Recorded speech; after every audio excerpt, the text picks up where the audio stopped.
Chapter 601. Slap Slap Slap.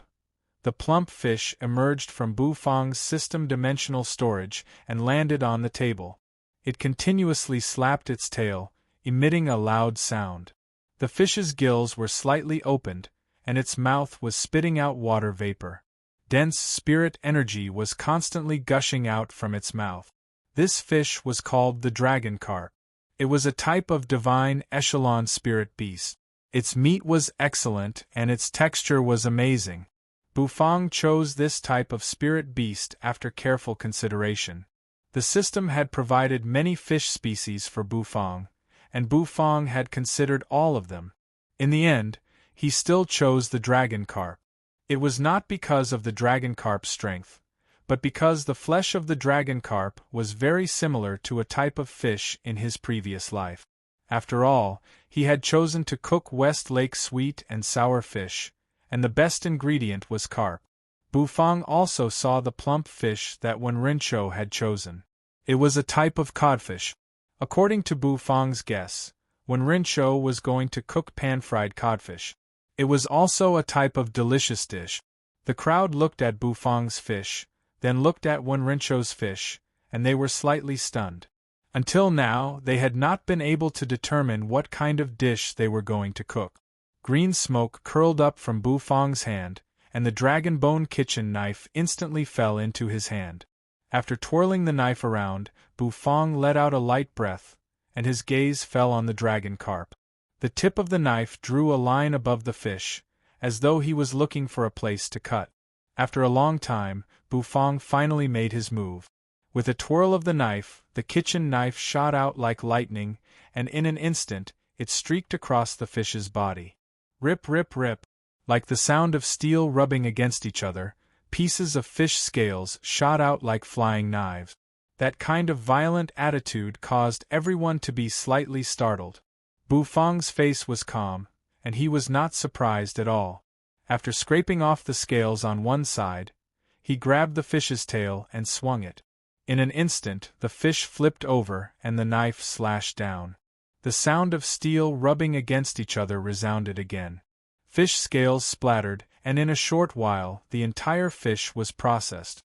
The gills of the fish were removed, and the guts of the fish were removed. The series of movements flowed smoothly. However, compared to Wenrincho, Bufang's actions were much more violent. If Wenrincho's way of handling the fish was like a gentleman's, then Bufang was like a hot-tempered man, not gentle at all. But even if it wasn't gentle, it didn't affect that special sense of beauty. In the distance, the rich aroma of the fish wafted through the air. Everyone couldn't help but raise their noses, deeply inhaling the fragrance in the air. Outside the barrier, rainwater poured down in torrents, smashing into the light barrier, splitting it apart and flowing all over the ground. Inside the barrier, it was dead silent. Everyone was paying attention to the chef's challenge. Wenrincho was engrossed in frying the cod meat. The quality of the meat was very special, and it tested his control over the flames. Therefore, he did not dare to relax at all. His mental energy seemed to have materialized, spreading out from time to time and completely enveloping the frying pan. His will had caused the surrounding space to become a little stagnant. His mental energy was very strong, so his control over the heat was getting better and better. The cod meat had already started to turn yellow, and the aroma wafted out like silk, entering everyone's nostrils. Many people had already started to exclaim and gasp in surprise, because they realized that Onorbu's cooking skills seemed to be suppressed. On the other hand, on Bufang's side, Bufang had just finished processing the fish. The kitchen knife in his hand slashed the back of the fish, leaving many traces. With a casual flick, the fish fell into the big bowl that Bufang had prepared. The bowl was filled with moist starch, which was evenly distributed on the fish. The black turtle constellation wok appeared in a cloud of black smoke. It was incomparably heavy, bringing with it a pressure that made people's hearts tremble. Bufang opened his mouth and spat out a ball of golden flame. The flame entered the bottom of the wok and burned, causing the temperature in the wok to rise rapidly. After pouring oil into the wok, the flame continued to burn, causing the temperature to rise higher and higher. In the end, the oil in the wok splashed and sizzled. Bufang reached out his hand, sweeping the surface of the wok. After sensing the temperature of the oil in the wok, he grabbed the fish's tail and placed the processed fish into the wok. As soon as the fish entered the wok, the oil in the wok started to change. White foam continuously emerged. Because the temperature of the oil in the wok was very high, the fish reacted quickly after it entered the wok. The knife's edge quickly opened, the fish began to turn golden. Bufang used the knife in his hand to pick up the fish, holding it above the wok. This way, the fish wouldn't stick to the bottom of the wok. After the fish was fried, Bufang pushed the fish aside, forming a bow shape, and continued to fry the fish.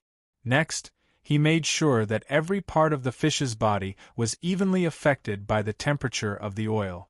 A thick aroma of the fish arose from the black turtle constellation wok. Steam surged up, gathering above the wok, turning into a misty white mist that blocked people's vision. With a flick of the knife, the deep-fried fish was scooped out of the wok, placing it on a porcelain plate that he had prepared beforehand. On the other side, Bufang took out spirit herbs filled with spirit energy from the system's dimensional bag. The kitchen knife in his hand danced in the air, turning into streaks of flowing light. The flowing light flickered as it sliced the spirit herbs into pieces. Some oil was poured into the wok. After heating it up, Bufang poured the minced spirit herbs into the wok. He shook the wok and stir-fried. The flame shot up into the sky, dazzling and eye-catching. The aroma of herbs and coriander permeated the surroundings. Using the spatula to draw circles in the wok, Bufang poured the mixed starch into the black turtle constellation wok, thickening the soup in the wok. He took out a black jar, which was filled with a kind of spirit vinegar, which had a thick sour taste. Besides the vinegar taste, the sweet and sour fish also had a sweet taste. Bufang placed the rock sugar provided by the system into the jar. After cutting it open, the thick soup was sticky, sweet, and sour. Gulp, gulp. The thick soup was boiling and bubbling. Bufang's face was calm. Using the spatula, he scooped up some of the soup and put it into his mouth. The sweet and sour taste instantly filled his taste buds. Smacking his lips, Bufang nodded his head in satisfaction. In the next instant, he raised his hand, and the black turtle constellation wok floated up. With a sweep of the spatula, the boiling hot sweet and sour soup was scooped out and poured over the deep-fried dragon-transforming carp. Sizzle! Sizzle! Steam instantly spread from the fish's body, and the fish seemed to let out a sharp whistle. Under the shocked gazes of the crowd, the deep-fried dragon-transforming carp suddenly shook. Its tail flipped up and its mouth opened. Throwing the spatula into the wok, Bufang took a step back and gently exhaled. After wiping off the sticky soup on the porcelain plate, he made the plate clean. West Lake sweet and sour fish. Done.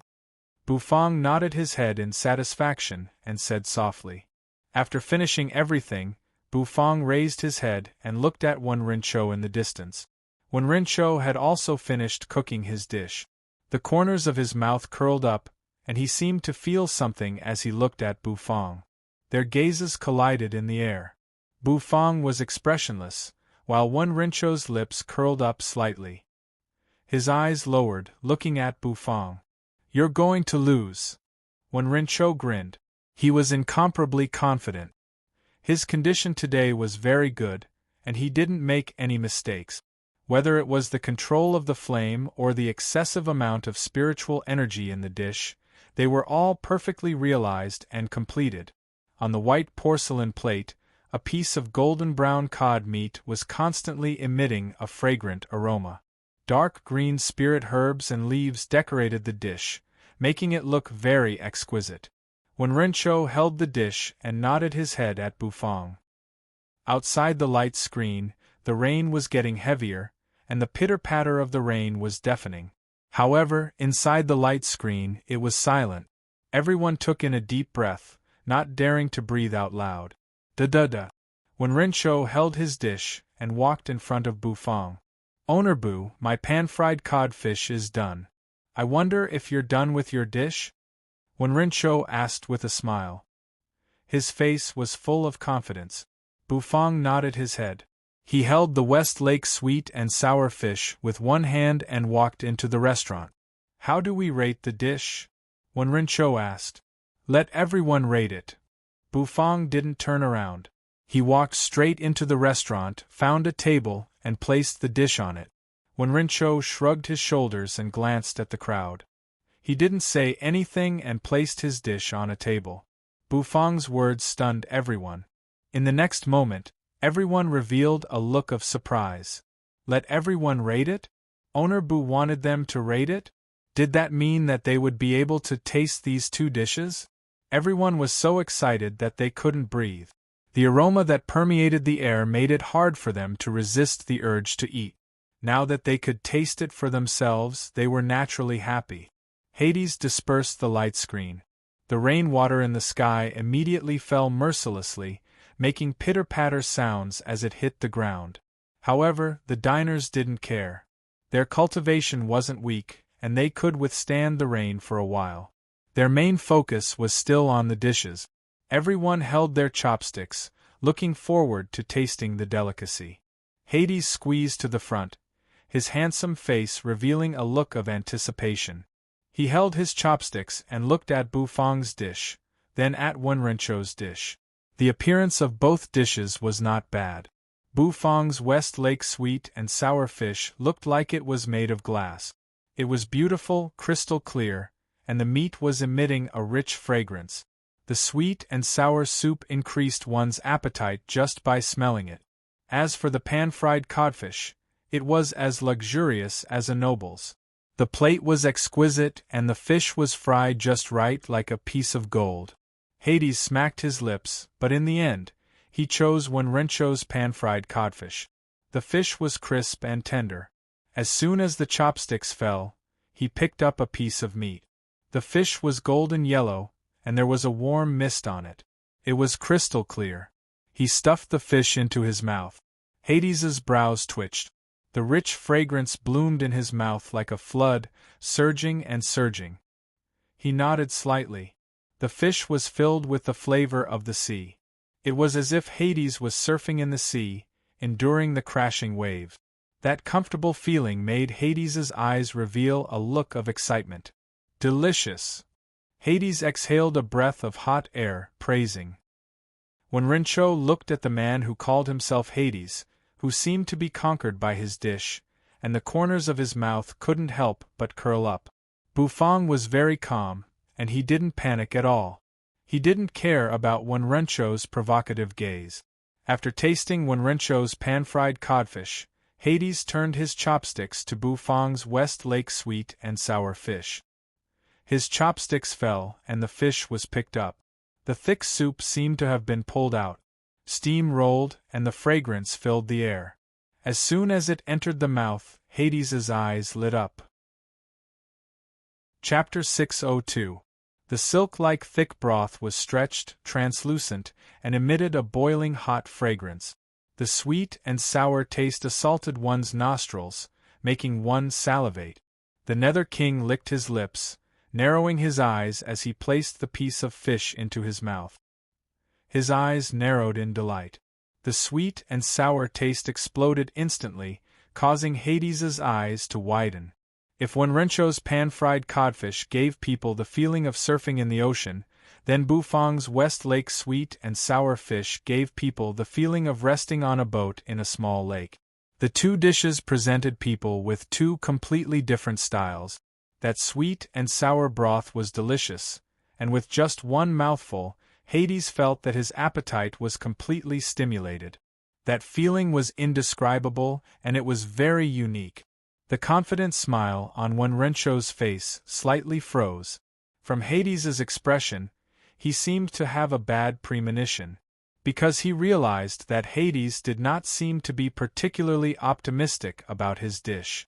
This made him a little flustered. His original confidence was also slightly crumbling. Cooking with fish was the cooking method that he was most familiar with. If he still lost in this way, Wenrincho really did not know what to say. This monster of Bufang was really beyond his expectations. If Bufang was from the Valley of Gluttony, it would still be fine. However, Bufang was not from the Valley of Gluttony. Since he was not from the Valley of Gluttony, he could actually cook such delicious dishes. It was not any weaker than him, who came from the Valley of Gluttony. This guy. Where did this monster come from? Little Ha. How is it? How is the taste? Looking at Hades's face full of enjoyment, he felt as if there were 10,000 little ants crawling in his heart. Youngsters nowadays. Not bad. Hades nodded his head, and his gaze fell on the West Lake's sweet and sour fish, staring at it without blinking. These two dishes taste good, although they are not as good as the spicy strips, but forget it, don't talk anymore. When he heard Hades mention the chili strip again, Nangong Wuk was speechless. He waved his hand and interrupted him. He intended to taste it himself. Hades, whose words were interrupted, glared at him. How could youngsters nowadays be so mischievous? Can't you let I finish? Bufang was very calm. He pulled a chair and sat down. He curled up on the chair and yawned lazily. The diners were all excited. After tasting the two dishes, their faces revealed an intoxicated look. The rain outside the restaurant gradually became lighter. It was originally a heavy downpour, but now there were only a few light drizzles floating in the air. Because of the rain, the air became a bit chilly, but the diners' hearts were burning hot. Soon, the dishes were finished. The diners had finished tasting the two dishes. Everyone had an intoxicated look on their faces as they enjoyed the aftertaste of the experience. Inside the Cloud Mist restaurant, Wenrencho's face had already turned completely pale. His body was trembling slightly, and his forehead was covered with fine beads of sweat. There was even fear in his eyes. From the expressions of the crowd, he seemed to have seen the result. This result was hard for him to accept. He didn't dare to believe it. He didn't want to believe it. He took out the dish he was best at, but the result didn't seem to be what he wanted. This was a chef's challenge. Because of his confidence, he started a chef's challenge. Although he was a little regretful when he started the chef's challenge, he still had unparalleled confidence in his culinary skills. However, from the results of the competition, his confidence seemed to be a little laughable. After tasting the two dishes, the crowd had already made a decision in their hearts. Rumble! Just when the last mouthful of the dish was tasted, a huge phantom of a giant beast suddenly appeared on Wenrencho's body. That phantom had a huge mouth. When it opened, it seemed as though it was going to swallow the heaven and earth. It was incomparably terrifying. A magic array emerged from the phantom and instantly enveloped the people who had tasted the dishes. However, when the light from the magic array came into contact with Hades, it naturally dispersed. It couldn't lock onto Hades. Hades' mouth twitched. He shook his head and his jet-black hair fluttered. That thing is really cowardly. Two choices appeared in the minds of everyone who was enveloped by the light. Bufang's and Wenrencho's bodies also shone with light. Roar. It was like the roar of a giant beast. Everyone felt a little dazed. In the next moment, it was as though there was a deafening voice whispering in their ears, telling them the rules. Wenrencho's body was a little weak, and his forehead was covered with beads of sweat. His body staggered backward. It was as though he was going to fall on his butt. Bufang glanced at him indifferently. With a sweep of his leg, a chair instantly flew out and caught Wenrencho's body. Wenrencho's whole body was limp on the chair, and his face was pale. On his and Bufang's bodies, light began to shine. It seemed as though the diners who had tasted the dishes were making their choice. Buzz! A unique buzzing sound rang out. In the next moment, the light on Bufang's body became incomparably bright. That light instantly overshadowed Wenrencho's light. Wenrencho looked at the light on Bufang's body in a daze, and then looked at the light on his body. Comparing the two, it was like comparing the light of a firefly to the bright moon. His confidence instantly collapsed at this moment. This time it was a real collapse. In the inheritance of the supreme blade tyrant, even if he lost, he was just unwilling. His confidence didn't waver because he knew that his expertise wasn't in that kind of cooking, but in cooking with fish. But this time, Bufang gave him a head-on blow. In the chef's challenge, he was utterly defeated. Everyone recovered from their daze. The magic array gradually disappeared, turning into a stream of light that was swallowed by the huge shadow entering its mouth. Chef's challenge. Bufang wins when Renchou loses. With a sound like the evening drum and morning bell, everyone's heart trembled. Their gazes fell on Bufang and Wen Renchou. Bufang's expression was very calm. He curled up on the chair, looking rather satisfied. It was as though he had already expected the result, and wasn't the slightest bit worried. As for Wen Renchou, at this moment, his face was already pale. He lost. He really lost. The chef's challenge has ended, and the oath punishment has begun. Wen Renchou will be stripped of his right to cook, and will never be a chef again. His kitchen knife will be taken away, and he will be returned to his opponent. Wen Renchou's eyes were lifeless. Above the huge shadow in the void, there seemed to be a pair of invisible eyes that fell on his body, making him feel as though all the energy in his body had been sucked out. This was the price of the chef's challenge.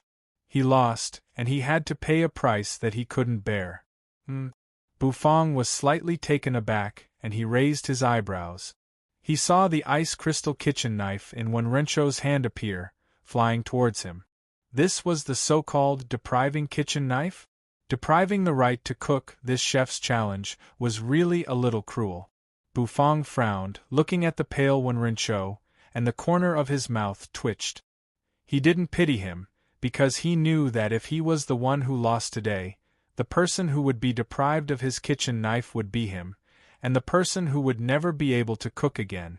When Wen Renchou first proposed the chef's challenge, he probably had the intention to completely cut off Bufang's escape route. However, he didn't expect that Bufang's true strength was really so strong. Bufang wasn't broad-minded, and he was even a little petty. The ice crystal kitchen knife flew over, landing in Bufang's hand. Bufang raised his hand, holding the kitchen knife. The ice-blue kitchen knife glowed, as though it was a piece of deep-sea ice, chilling to the bone. There was even a faint cold air drifting on it. "Good knife," Bufang praised. He stretched out his finger and stroked the kitchen knife. The bone-chilling feeling that made his skin tighten made Bufang's mouth twitch. Although this kitchen knife wasn't as good as his dragon bone kitchen knife, it was still a rare good knife. Wen Renchou's eyes were filled with grief. He looked at the kitchen knife in Bufang's hand, and his mouth opened, wanting to say something. There was a strong binding force on his body that made him feel extremely uncomfortable. That was the binding force of the Taoyu's oath. Bufang glanced at Wen Renchou, and the corner of his mouth twitched. His fingers moved, and instantly, the ice-blue kitchen knife started to spin in his hand, blossoming into a dazzling flower. Wen Renchou watched, and his heart twitched. "You!" Wen Renchou felt as though his heart was about to be torn apart. Congratulations to the host for defeating the Valley of Gluttony's second-grade chef, Wen Renchou, and obtaining his kitchen knife. You are rewarded with the knife cabinet, which is used to collect kitchen knives in chef's challenges. On the road to becoming the god of cooking, one will fall behind. The knife cabinet is not only to collect the kitchen knives of those who failed, but also to remind the host to continuously cultivate his culinary skills, and work hard on the road to becoming the god of cooking. The system's solemn and serious voice resounded in Bufang's mind. In the next moment, Bufang's mind trembled. A wave of will spread out. White spots of light appeared in front of him, and turned into a teleportation array. Within it, a purplish-red, antique sandalwood cabinet appeared. Everyone was slightly surprised by the sudden appearance of the cabinet. When Wen Renchou saw the cabinet, his eyes suddenly turned bloodshot, and he let out a roar. He wasn't unfamiliar with this kind of cabinet. In the Valley of Gluttony, many culinary geniuses would use this kind of cabinet to collect the kitchen knives of those who failed the chef's challenge. This was a humiliation to every loser. I hate it. When Rinchot was extremely angry, and the blood in his body was trembling, Bufang glanced at him indifferently, and his expression didn't change. He opened the cabinet, and it was empty. However, there were many exquisite knife holders standing elegantly. After placing the ice crystal kitchen knife into the cabinet, Bufang looked at the lonely kitchen knife lying in the cabinet, and suddenly became silent. Just like what the system said, the culinary path was like the martial path. Although there were some differences, it was ultimately a path to the peak. In the competition of the Great Tao, only the winner could be eternal. Bufang's goal was to become the god of cooking, so he naturally couldn't slack off. Cultivating his culinary skills was the most fundamental. Otherwise, there would be a day when his dragon bone kitchen knife would also be lying in someone else's cabinet. This is a warning for me, and also a reminder for me, Bufang muttered to himself. When Renchot's body trembled, and he finally slumped on the chair. His whole body was drained of energy, and he had nothing left to live for. He knew that it was all his own doing. Why did I lose? I am a traveler of the Valley of Gluttony in the continent, and I am a second-grade chef of the Valley of Gluttony. Why did I lose? When Rinchot muttered with a soulless gaze, Bufang put away the knife cabinet, and turned to look at Wen Rinchot. Isn't it normal for you to lose? You are good at cooking fish, but I am not good at cooking fish. You used what you are good at, but you still couldn't beat me. What regret do you have after losing? Bufang said expressionlessly. Bufang was not good at cooking fish? When Renchot's eyeballs trembled. He raised his head, looked at Bufang, and asked in a low voice, Then what are you good at? Glancing at Wen Rinchot, Bufang gently exhaled, and with his hands behind his back, he faced the direction of the kitchen, giving off an unfathomable aura. Everyone was curious, and they pricked up their ears. They were looking forward to Bufang's answer. After a long time, a faint voice rang out. Anyway, it's not fish. Chapter 603. Central Hidden Dragon Continent, Valley of Gluttony. A white-haired elder stood by the window with his hands clasped behind his back. He looked at the sparkling blue lake, his face expressionless. He watched indifferently. He watched the mottled splendor reflected off the surface of the lake under the illumination of his gaze. He watched the dazzling fish that leaped out of the lake and swung their tails. He gently exhaled. In the room, a figure stood respectfully. He did not speak, nor did he have any other attitude. He just stood there quietly. After a long time, the old man turned around and looked at the figure. Wen Rinchot, that brat, should have lost. His ice soul kitchen knife was taken away. He's really regressing the more he trains. He actually lost to a chef from outside the valley. This is a disgrace to our Valley of Gluttony. The old man's wrinkled face trembled slightly as he said with a hint of anger. The figure standing respectfully suddenly trembled, and a look of disbelief appeared on his face. How is this possible? How could Junior Wen Rinchot lose? The name on the tablet of gluttony has already dimmed. The ice soul kitchen knife has also lost contact with the Valley of Gluttony. Do you think that Wen Rinchot won? The elder glanced at the figure with an ugly expression. As a traveler of the Valley of Gluttony in the Hidden Dragon Continent, he was the representative of the Valley of Gluttony. Even if he was not as strong as the experts of the outside world, how could he lose in culinary skills? The Valley of Gluttony walked the culinary path. Culinary skills were the pride of the disciples of the Valley of Gluttony. It was impossible for them to lose to a chef from the outside world. Now, follow my instructions and bring that disgraceful Wen Rinchot back to me. Also, investigate the chef who defeated Wen Rinchot. If it's possible, bring him back to the Valley of Gluttony. To be able to defeat Wen Rinzhou outside the Valley of Gluttony means that this chef's talent is absolutely astonishing. If he doesn't obey, then kill him. The dignity of the Valley of Gluttony cannot be violated, the elder said with his hands behind his back. His voice was cold, causing the figure to tremble slightly. Disciple will go now. The figure responded and left the room. The elder's eyes were deep. He turned his head and continued to look at the lake. The calm lake suddenly trembled and waves shot up to the sky. A huge spirit beast poked its head out of the lake. It closed its huge mouth, which was filled with ferocious fangs, and swallowed the fish that had leaped out of the water. Bufang's answer stunned everyone. The next moment everyone felt like vomiting blood. When did Owner Bu become so mischievous? We know you're not good at fish, but what are you good at? Tell us. You aroused our curiosity, but you didn't tell us. You will be caught and drowned in a pig cage. Bufang really had no intention of telling everyone the answer. He stood up and stretched. With a wave of his hand, he cleaned up the outside world. Then, he turned around and looked at everyone. Next, business as usual. Under everyone's dumbfounded gazes, he turned around and entered the kitchen. Wen Rinzhou's face was pale, as though his soul had been sucked out of his body. He did not doubt the accuracy of Bufang's words. He believed that Bufang was not good at fish. He actually lost to a little chef who was not good at cooking fish in his area of expertise.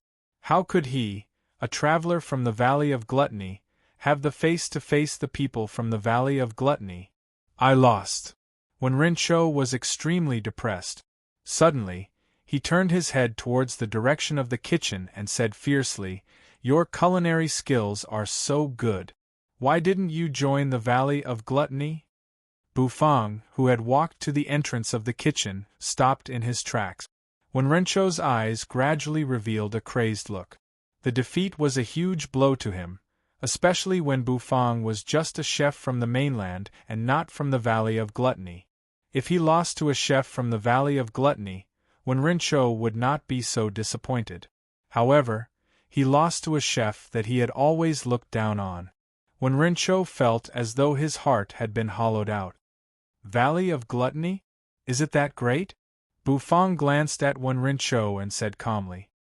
His words seemed to carry a trace of disdain. That disdain almost made Wen Rinzhou furious. The Valley of Gluttony was his pride. Bufang's disdainful attitude had deeply provoked him. The business will continue. Unauthorized people, please leave the restaurant. Otherwise, you will be treated as a troublemaker. Bufang said one last sentence and went into the kitchen. The diners looked at each other and finally started to line up, looking forward to eating Bufang's dishes. Wen Rinzhou's face was extremely ugly. He staggered out of the cloud mist restaurant. Standing at the entrance of the restaurant, he raised both of his hands with a face full of despair. His hands were trembling. Looking at his own hands, even his lips were trembling. Chef's challenge. He lost. His right to cook was taken away, and his kitchen knife was also taken away. Now he had nothing.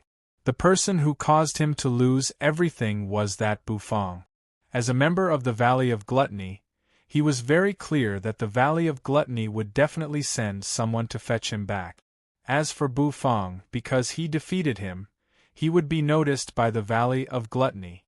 They would bring him to the valley and invest a lot of resources to nurture him. Losing his right to cook, he would be assigned to be a servant. He would become a target of elimination by the Valley of Gluttony.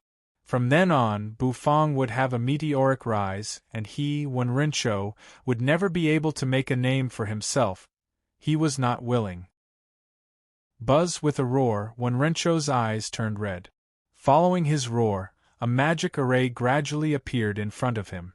In the next moment, a figure slowly walked out from the magic array. Wen Rinzhou stopped roaring. Looking at the figure, his eyes narrowed. The teleportation array of the Pill Palace in Heavenly Mist City flashed. Instantly, several figures were teleported out by the array. These figures were in a sorry state. Their bodies were covered with wounds, and their auras were extremely weak. Mu Bai walked out from the crowd with a face full of exhaustion. His face was terrifyingly pale. He felt a little sullen. This time, entering the Heaven's secret territory, he had suffered a huge loss. Not only did he not comprehend any alchemy techniques, but he had also suffered a huge loss. Who knew that a large group of terrifying beasts would suddenly appear in the Heaven's secret territory? Those were not the beasts of the hidden dragon continent. Their battle prowess was extremely terrifying. Countless experts were killed while fighting against these beasts. Because there was a lack of manpower, all the experts in the Heaven's secret territory had to participate in the battle. Mu Bai, who was fortunate enough to personally witness the battle, was still trembling. Those beasts were extremely terrifying. Simply invincible. Even if the fifth elder made a move, he could not completely suppress these beasts. According to the fifth elder, these beasts came from a place called the Netherworld. Moreover, these beasts that appeared were just ordinary beasts of the Netherworld. The truly terrifying beasts had yet to appear. But even so, it almost caused the entire Heaven's secret territory to fall into enemy hand. Once the Heaven's secret territory fell, and was occupied by the beasts of the Netherworld, it would directly threaten the hidden dragon continent. As Mu Bai thought about these matters, his entire being was in a trance. Fortunately, the fifth elder had spent a great deal of effort to seal the ruins, so those ferocious beasts shouldn't appear for the time being. However, no one knew how long that array could last. Returning to the hidden dragon continent, Mu Bai felt as if he had obtained a new life. He took a deep breath and felt that his entire being was much more energetic. However, what surprised him was that, in the Pill Pagoda, everyone was in a hurry. "What's wrong?" Mu Bai pulled a person over and asked curiously. "You guys just returned from the secret territory and don't know. The ancient Shura city is about to start a war with our Pill Palace. That savage Shura sovereign even threatened to flatten our Pill Palace," an alchemist said with a face full of worry. "How is that possible? Is this Shura sovereign stupid? Although the ancient Shura city is strong, they might not be able to deal with our Pill Palace, right? The Pill Palace is the place where all the alchemists in the hidden dragon continent gather. Is he trying to go against the entire continent?" Mu Bai said. "Sigh. You will find out soon. This time, the Shura sovereign is really ruthless. Not only did he send out all his forces, but he also invited the experts of the Hidden Dragon Royal Court to help. This time, our Pill Palace is really in danger." After saying that, the alchemist no longer cared about Mu Bai. He shook his head and left with a face full of worry. The ancient Shura city coming out in full force was actually not something that worried the Pill Palace. What worried them was the experts of the Hidden Dragon Royal Court. The Hidden Dragon Royal Court was the supreme existence of the Hidden Dragon continent. Their every move would affect every force. If the people of the Hidden Dragon Royal Court really wanted to destroy the Pill Palace, then the Pill Palace would really be in danger. From afar, Grandmaster Xian Ming slowly walked over. He patted Mu Bai's shoulder, his face a little tired. "Don't worry, the Palace Master has already gone to the Hidden Dragon Royal Court to inquire about the details. There will be an answer soon.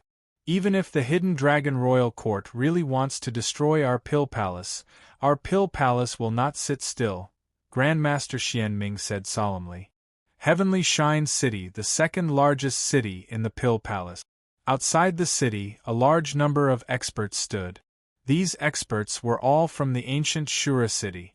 They had a head full of red hair and each of them carried a long red spear on their back. The army of the ancient Shura city was famous for being a terrifying army in the Hidden Dragon continent because their killing power was extremely strong. A series of rumbling sounds rang out.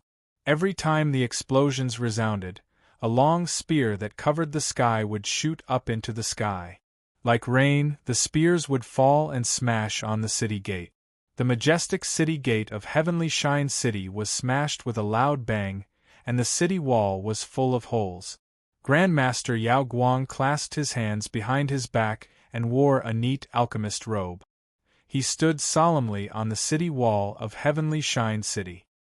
He narrowed his eyes as he looked at the densely packed army of the ancient Shura city. A faint wave of anger surged in his heart. The ancient Shura city is too much, Grandmaster Yao Guang said coldly. In the army below the city, a blood-colored tent was set up. Among them, the young-looking Shura sovereign was sitting on a chair. He was wearing casual clothes and looked extremely comfortable. He didn't look like he was in a battle at all. Instead, he looked like he was out on a vacation. The Shura saintess was wearing a military uniform, which accentuated her beautiful figure. She was extremely beautiful. On the lower left side of the Shura sovereign, a middle-aged man was sitting cross-legged with his eyes closed. The man's aura was calm and steady, giving off an oppressive feeling. He was even stronger than the Shura sovereign. Suddenly, the middle-aged man's eyes opened slowly. A bright light flashed, and the entire tent seemed to light up. The Shura saintess's heart shuddered. This middle-aged man was indeed terrifying. He was indeed an expert of the hidden dragon royal court. Shura sovereign, I'm here for the netherworld woman and the black dog that you've mentioned. I don't have time to waste with you here. Let's end this quickly. The middle-aged man's gaze landed on the Shura sovereign as he furrowed his brows. What's the rush? I know that information about the netherworld is very important to the hidden dragon royal court. However, my Shura army hasn't been in a battle for a long time. I have to let them practice, right? Furthermore, I said that I would flatten the Pill Palace, so I will definitely do it. Don't be anxious. The Shura sovereign's lips curled up into a devilish smile. The netherworld woman and that dog won't be able to escape. Wait until my Shura army flattens Heavenly Shine City and obliterates Heavenly Pill City. Then, we will gather at Heavenly Mist City and help you capture that dog alive. Chapter 604. The rain had yet to stop. The rain continued to fall from the sky in a steady stream, as thin as a strand of hair. When Rencho's body froze on the spot, his face pale and terrified. His lips were trembling, and his eyes were reflecting a bright light. In front of him, an incandescent teleportation formation flickered, its brilliance dazzling. An incomparably mysterious fluctuation spread out from the teleportation array and filled the surroundings. A blurry figure slowly walked out from the teleportation array. Da-da-da. The footsteps were very clear, and it not only shocked Wenrincho, but also the customers who were queuing up. None of them expected that a teleportation array would suddenly appear here. Walking out of the teleportation array, it was extremely flashy. Were people so extravagant these days? Coming to Ownerbu's place to eat? They actually used the teleportation array to travel. Of course, this was just what they thought. In reality, no one recognized the person who walked out of the array, except for Wenrincho, who was frozen on the spot. It was a young man dressed in a spotless chef robe. His light blue hair was dreamy, and his fair skin and slender figure made many people's eyes light up. However, the crowd was curious as to why this person was wearing a chef robe. Junior brother Wenrincho, it seems like you're not in a good state. The light around the young man disappeared, and he looked at Wenrincho indifferently.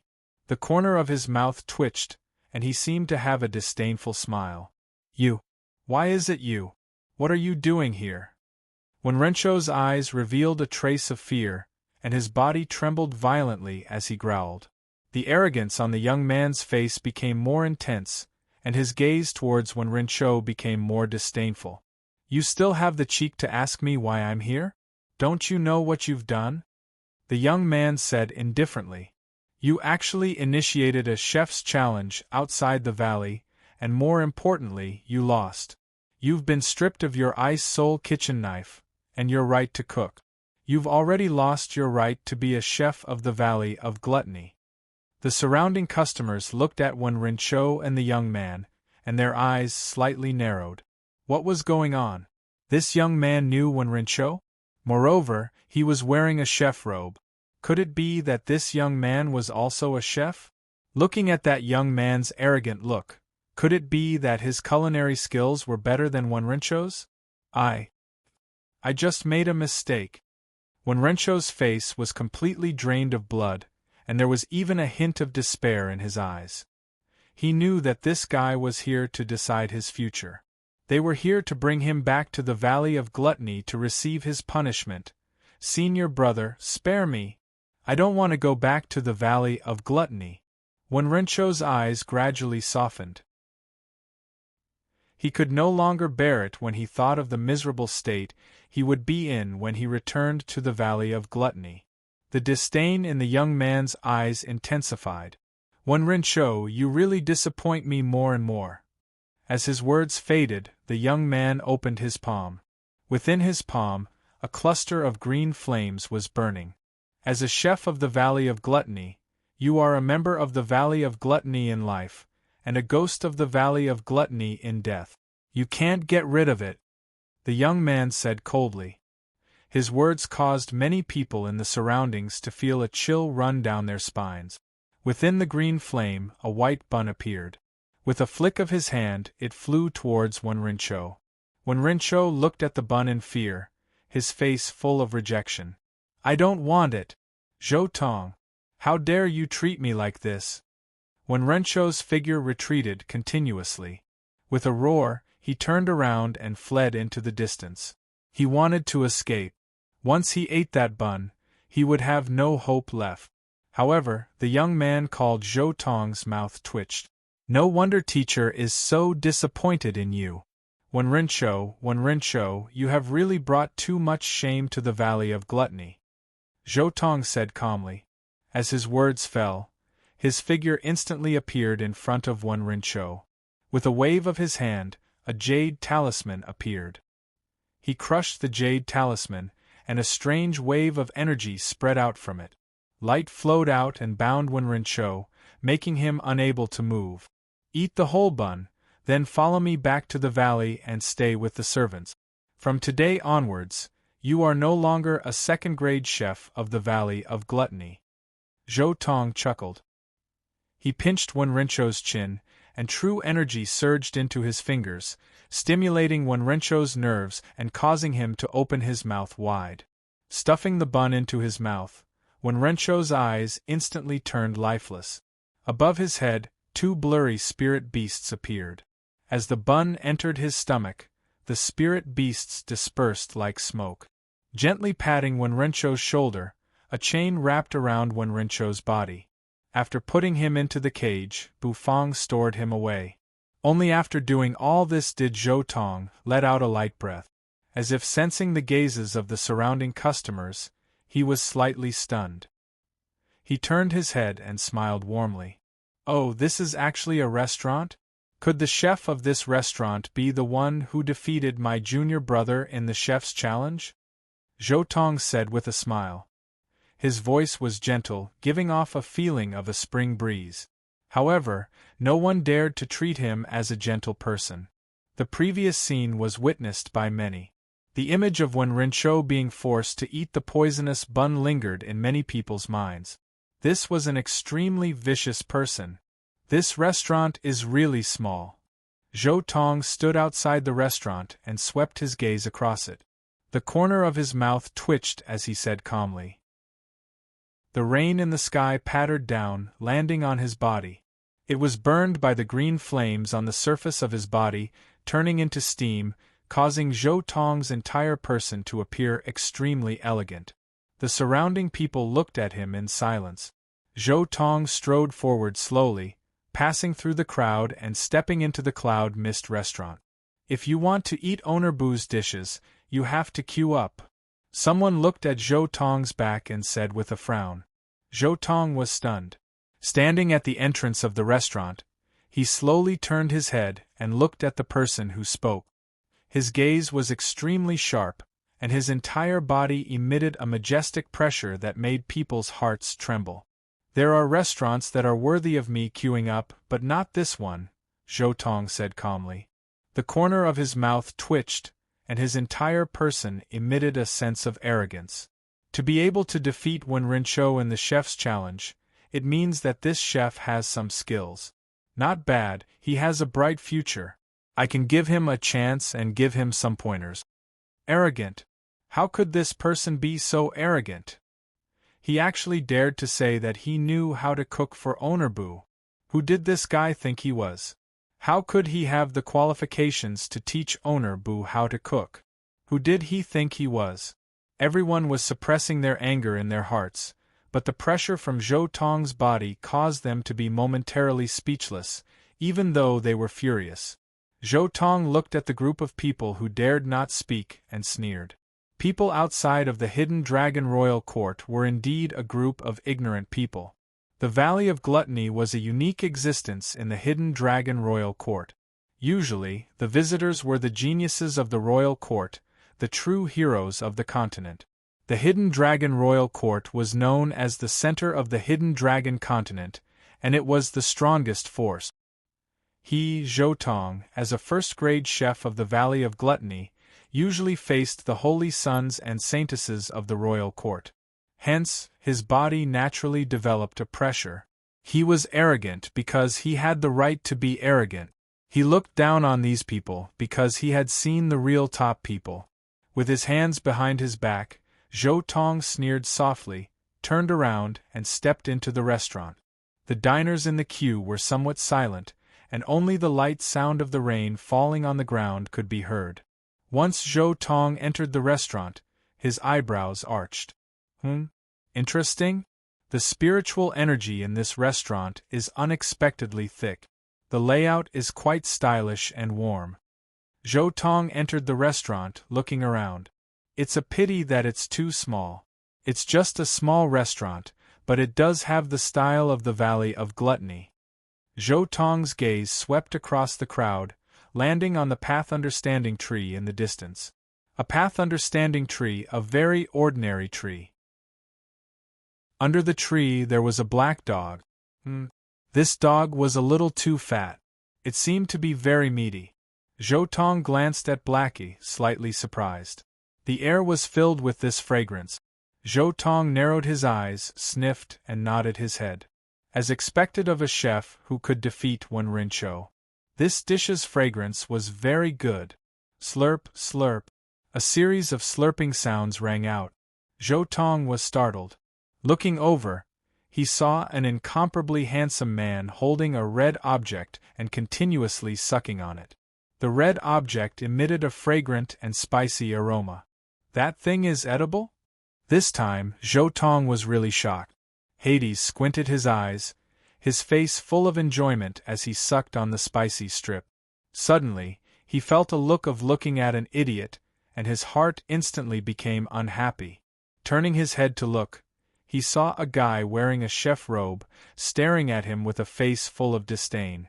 Biting a spicy strip, Hades looked at Zhou Tong with a slanted gaze. "Young man, what are you looking at? Have you never seen a handsome guy eat spicy strips? Naughty." Zhou Tong was stunned, and in the next moment, the corner of his mouth twitched. "Naughty your sister? The way you eat is so inelegant and you don't want others to look? What kind of customer is this? Little Ha, this guy is definitely looking down on you. Actually, I also want to say that the way you eat the spicy strip, you look really mesmerizing." Nangong Wuk laughed out loud, and after stuffing a piece of meat with wanton essence energy into his mouth, he said to Hades. Hades instantly raised his eyebrows, turning his head to look at Nangong Wuk, and the two of them started to bicker. Zhou Tong shook his head. This kind of customer, if he was in his restaurant, he would definitely be chased out. Not paying attention to the two of them, he turned his head to look at the menu behind him, and on it were all the dishes sold in the restaurant. Buddha jumps over the wall soup for 10,000 crystals? This price is not low, but to be able to defeat Wen Rinzhou, he must have the confidence to mark this price. Zhou Tong squinted his eyes. Crazy spicy strip? Buddha jumps over the wall soup? Oyster pancake? There are so many dishes I have never seen before. Interesting. Zhou Tong looked at the menu, and a playful smile appeared on his face. Suddenly, he felt an ice-cold aura approaching. He turned his head to look, and a beautiful, ice-cold face came into view.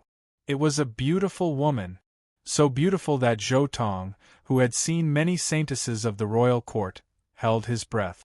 So beautiful! Zhou Tong regained his senses, and his eyes instantly lit up.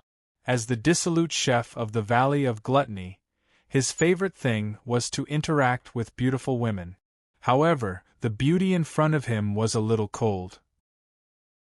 The rules of the restaurant are to line up to order, and anyone who cuts the line will be treated as a troublemaker. Yu's pitch-black eyes stared at Zhou Tong, and she calmly said. Zhou Tong slightly raised his eyebrows, and looking at Yu's beautiful face, he could not help but lick his lips. Beauty, what if I insist on not lining up? The F***CK? In the distance, Hades and Nangong Wuk, who were arguing, were instantly shocked. Where did this idiot come from? He actually dared to tease Nethery? Who gave him the courage? Facing that unbridled gaze, Yu was still expressionless, and her red lips slightly opened, and she calmly said, "Troublemaker. Strip him and throw him out." In the kitchen, half of Xiao Bai's face was revealed, and her purple eyes flickered. Radiance shot out in all directions. Chapter 605. When you said those words, Hades almost choked on his chili strip. Hades felt that the netherworld woman had been led astray. This lass had always been a cold and aloof woman. How could she have learned to strip someone's clothes after hanging out with Bufang for so long? Bufang, on the other hand, sighed in admiration. He took a bite of chicken filled with spiritual essence, and gave Yu a thumbs up. Big Sister Yu is so awesome. Strip him. Who asked him to act so pretentiously? Zhou Tong looked at Yu in astonishment. It seemed as though he was frightened by Yu's domineering words. Were all beauties nowadays so open? Also, what was that thing hiding in the kitchen that was emitting a purple radiance? Zhou Tong felt that this restaurant was different from other restaurants. It seemed as though there were many strange things about it. Not only were the customers weird, but the entire restaurant was weird as well. Forget it, beauty. I won't bicker with you. Call your chef over. I have an opportunity for him. Yu's face was incomparably cold. Zhou Tong's hair stood on end as he looked at her, causing him to lose all desire. She was a beauty, but she was too cold. For a moment, Zhou Tong's interest waned. He waved his hand and said to Yu. However, when he said those words, everyone looked at him as though he was an idiot. Won't bicker with Big Sister Nethery? Should Big Sister Nethery thank you for your magnanimity? Everyone was speechless. Did this arrogant person not know who Big Sister Nethery was? In Heavenly Mist City, who didn't know the waitress of the Cloud Mist restaurant, Big Sister Nethery? She was beautiful and strong. She was awesome to the extreme. This arrogant fellow actually said that he wouldn't bicker with Big Sister Nethery. Yu's pitch-black eyes flashed. Xiao Bai's purple eyes flashed as it slowly walked out from behind her. Its huge body gave off a huge pressure. Zhou Tong was stunned when he saw the puppet. What is this thing? Zhou Tong was shocked. Xiao Bai's purple eyes flashed as it looked at Zhou Tong. It said mechanically, "Troublemaker, you will be stripped as an example to others." Stripping again? Was there something wrong with this restaurant? Why did they want to rip people's clothes off? What kind of chef could cultivate such a restaurant? Zhou Tong frowned and said, "I'm here to give your chef an opportunity. If you miss this opportunity, how can you face your chef?" He wasn't worried at all. As the head chef of the Valley of Gluttony, he not only had cooking skills, but he also had strength. However, he still had to say his words. Opportunity? An opportunity for old Boo? What kind of opportunity can a fool like you give old Boo? Nangong Wuk said. You're the idiot. Your whole family is a bunch of idiots. Zhou Tong was almost angered to death. The customers of this restaurant were all weirdos. I can teach your chef how to cook, and I can even take him to the Valley of Gluttony to cultivate. The Valley of Gluttony is a chef's paradise, a place that countless chefs dream of. Zhou Tong glared at Nangong Wuk and said. He was very confident that once he said that, the chef of the restaurant would definitely run out of the kitchen. No chef could reject the opportunity offered by the Valley of Gluttony. To be able to cultivate in the Valley of Gluttony was the glory of countless chefs. There were millions of chefs in the world, but only a few could enter the Valley of Gluttony to cultivate. If Bufang hadn't defeated Wen Rinzhou, the people of the Valley of Gluttony would never have given Bufang this opportunity. Zhou Tong's words made everyone hesitant. If it was really an opportunity, then they really couldn't reject it so easily. Zhou Tong looked at the hesitant crowd, and the corners of his mouth curled up, revealing a trace of arrogance. You ignorant people! These people were so protective of the chef who had yet to show himself. Later on, when the chef accepted the opportunity, he would definitely humiliate him. He would let these ignorant people know the consequences of offending him. What are you waiting for? Quickly call your chef out. Zhou Tong found a seat, pulled out a chair, and sat down. He leaned on the chair, and the corners of his mouth curled up. The customers in the restaurant all felt that this Zhou Tong was really too arrogant. Hades happily stuffed the last bit of chili strip into his mouth. He glanced at Zhou Tong. Based on his understanding of Bufang, this Zhou Tong wouldn't have a good ending. That young man's temper wasn't good. Indeed, just as this thought appeared in his mind, a faint voice floated out from the kitchen. Xiao Bai, strip this troublemaker and throw him out. The moment this voice floated out, it made Zhou Tong's entire person freeze on the spot. And very quickly, he felt the malicious gazes of the people around him, and the purple light in the iron puppet's eyes became even denser, as bright as the stars in the night sky. You chef, how dare you? Don't you want the Valley of Gluttony's opportunity? Zhou Tong furrowed his brows, and the energy on his body surged as he roared. However, there was no reply from the kitchen, as though it was too lazy to care about him. Xiao Bai raised his fan-like hand, mercilessly slapping toward Zhou Tong. When it came to stripping clothes, it was still the crazy clothes stripping demon who was most familiar with it. Zhou Tong's eyes turned cold, refusing a toast only to be forced to drink a forfeit. This little chef, he didn't want the face he gave him. True energy spread out from Zhou Tong's body, and with a flick of his finger, a stream of true energy smashed toward Xiao Bai's fan-like hand. The two collided together. A loud bang rang out. Zhou Tong was very confident. With his strength, this finger was enough to smash this iron puppet. After all, his cultivation was at the peak of the divine physique echelon. However, after the smoke and dust dispersed, that huge hand was still the same, grabbing toward him. This made all the hair on his body stand on end. What's going on? Why is this iron puppet so hard? Zhou Tong sucked in a breath of cold air. His palm collided with Xiao Bai's, and his entire body staggered backward. A puppet in this restaurant could actually fight against him at the peak of the divine physique echelon. Zhou Tong suppressed the shock in his heart, and his eyes also became fierce. His hand flashed, and a fiery red kitchen knife appeared. On the kitchen knife, flames filled the sky, as if there was an inextinguishable flame burning, and the temperature was scorching.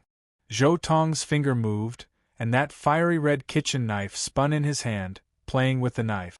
If you come any closer, don't blame me for being impolite. A small restaurant actually dares to be so arrogant, Zhou Tong said coldly. Xiao Bai's purple eyes glanced at him, and he continued to make his move.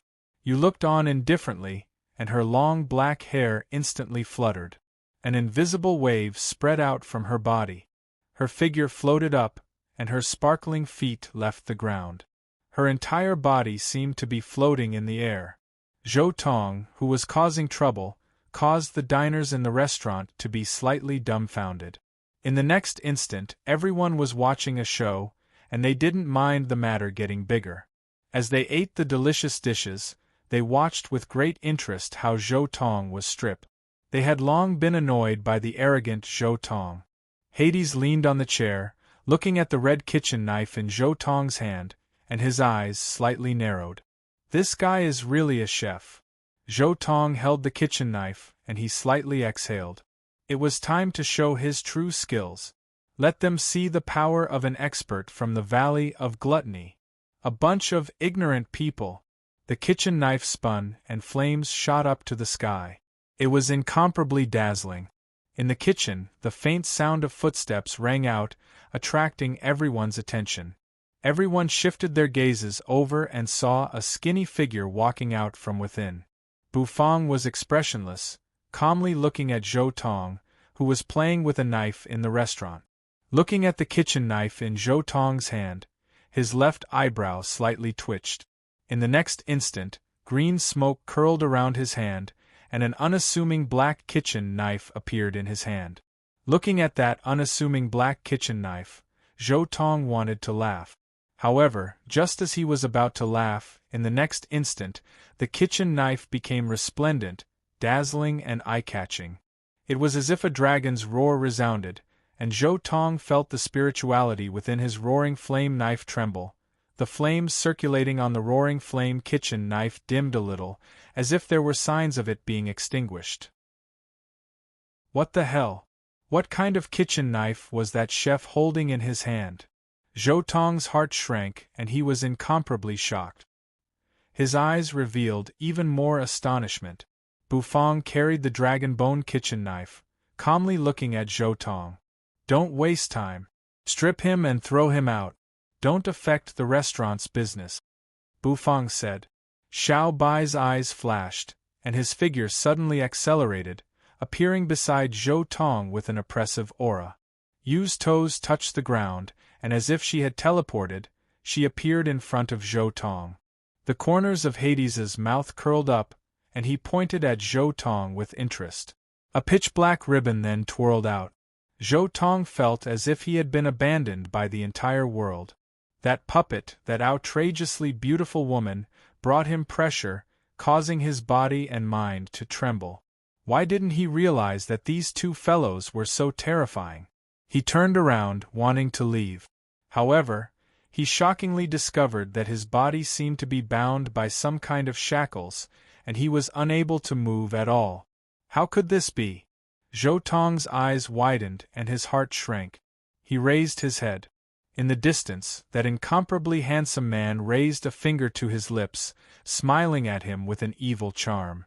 In the next instant, under his terrified gaze, Yu raised her fair and slender palm, stretching out a finger, and lightly gestured at Zhou Tong. The spectators in the restaurant widened their eyes, and an uproar broke out. A ripping sound rang out. The chef robe on Zhou Tong's body directly tore apart. Xiao Bai stood at the side, rubbing his round head. His mechanical eyes flickered incessantly.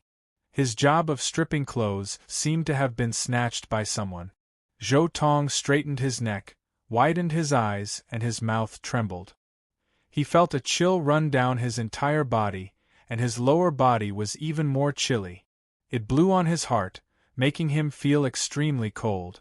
Covering his lower body, Zhou Tong's face was filled with grief and indignation.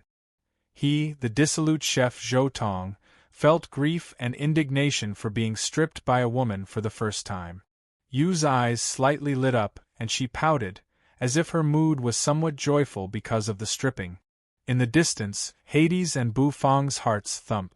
Nangong Wuk's whole body was even colder. Zhou Tong, who had been stripped naked, was still unable to move. This made him extremely depressed, and the surrounding sharp gazes caused goosebumps to rise all over his body. Suddenly, Xiao Bai took a step forward, and his fan-like hand grabbed Zhou Tong's head. In the next instant, amidst Zhou Tong's hoarse scream, he suddenly flung his head, causing Zhou Tong's body to streak through the air in a 360-degree arc. The spectators looked at the naked Zhou Tong streaking through the sky, and the only thought they had was, "That bastard's butt was really white." Bang! Zhou Tong smashed onto the ground. He was finally able to move, and the restraint on his body disappeared. He frantically crawled up from the ground, covering his lower body with one hand and his white but with the other. Both his legs were pressed inwards, and even his lips were trembling. When the diners queuing outside saw Zhou Tong being stripped naked and thrown out, they all burst into laughter. Thinking of Zhou Tong's arrogance toward them and his current sorry state, the diners only felt a wave of comfort in their hearts. Who asked you to act pretentious? You've been stripped for acting pretentious. Chapter 606. The mocking laughter of the surrounding people made Zhou Tong's face burn. He had never thought that one day he would be mocked by this group of ignorant people. It was simply unbelievable. As a genius chef of the Valley of Gluttony, the people he talked to were all holy sons and daughters of great powers. Their statuses were high, and it was not something these lowly people could compare to. Even so, he was neither servile nor overbearing in front of these holy sons and daughters. All of you, shut up. Zhou Tong covered his lower body. His eyes seemed to turn red as he roared at the surrounding people. That look was like a mad lion. Of course, if it was not for his naked body, the crowd might really be intimidated. But that ferocious expression coupled with his naked body was comical no matter how they looked at it. Zhou Tong turned his head and stared fiercely at the restaurant. He stared at the skinny chef in the restaurant. You actually dare to treat me like this? Don't you want the Valley of Gluttony's opportunity? That's the opportunity that many chefs dream of. Zhou Tong gritted his teeth and shouted. Following Zhou Tong's shout, the laughter of the surrounding people gradually became softer and finally disappeared. The diners all looked at Bufang. According to Zhou Tong, this Valley of Gluttony seemed to be very powerful. If owner Bu offended this guy and lost this opportunity, it would not be worth it. Zhou Tong seemed to feel that he had grasped the initiative, the opportunity of the Valley of Gluttony. He really did not believe that anyone could reject it. Bufang's figure slowly moved with the dragon bone kitchen knife on his shoulder. He walked out of the restaurant and stood at the entrance of the store. His gaze was indifferent as he looked at the naked Zhou Tong. If you want the Valley of Gluttony's opportunity, you need me to guide you. Be obedient and apologize to me, and I might give you another chance. Are you done? If you're done, then scram. Bufang really could not be bothered to talk too much with this guy. He had some doubts in his heart. Were the chefs of the Valley of Gluttony all so brainless? Every one of them had high expectations but low ability. First it was Wen Rinchou, and now there was Zhou Tong. That Wen Rinchou was still alright. He kept on saying that he wanted to crush him in the Tao of cooking and even started a chef's challenge with him. That was not all. But this Zhou Tong, Bufang felt that this child must have been an angel with broken wings in his previous life. Otherwise, why would his intelligence be so low? Saying that it was the Valley of Gluttony's good fortune. Yet, he still acted as if he was giving out charity. Even after being stripped naked, he still held his head high. Who gave him the courage to act so pretentiously? After saying these words indifferently, Bufang was too lazy to bother with Zhou Tong, whose face had almost turned the color of pig liver. The dragon bone kitchen knife in his hand turned into a wisp of green smoke and dissipated. With a wave of his vermilion robe, the red feather gently fluttered as he turned around and returned to the kitchen. He only left behind a silhouette for Zhou Tong. Zhou Tong's eyes were filled with disbelief. This fellow actually rejected the opportunity that the Valley of Gluttony offered him? Was he crazy? Zhou Tong felt that he must have met a fake chef. As the laughter resounded in his ears once again, Zhou Tong finally could not stand it anymore. He looked at the restaurant with hatred and said, "Damn it! You will regret this sooner or later. When that time comes, don't cry and beg to enter the Valley of Gluttony." After leaving behind these harsh words, Zhou Tong gloomily left. Only his white back was left for the crowd to see. This was just a small interlude.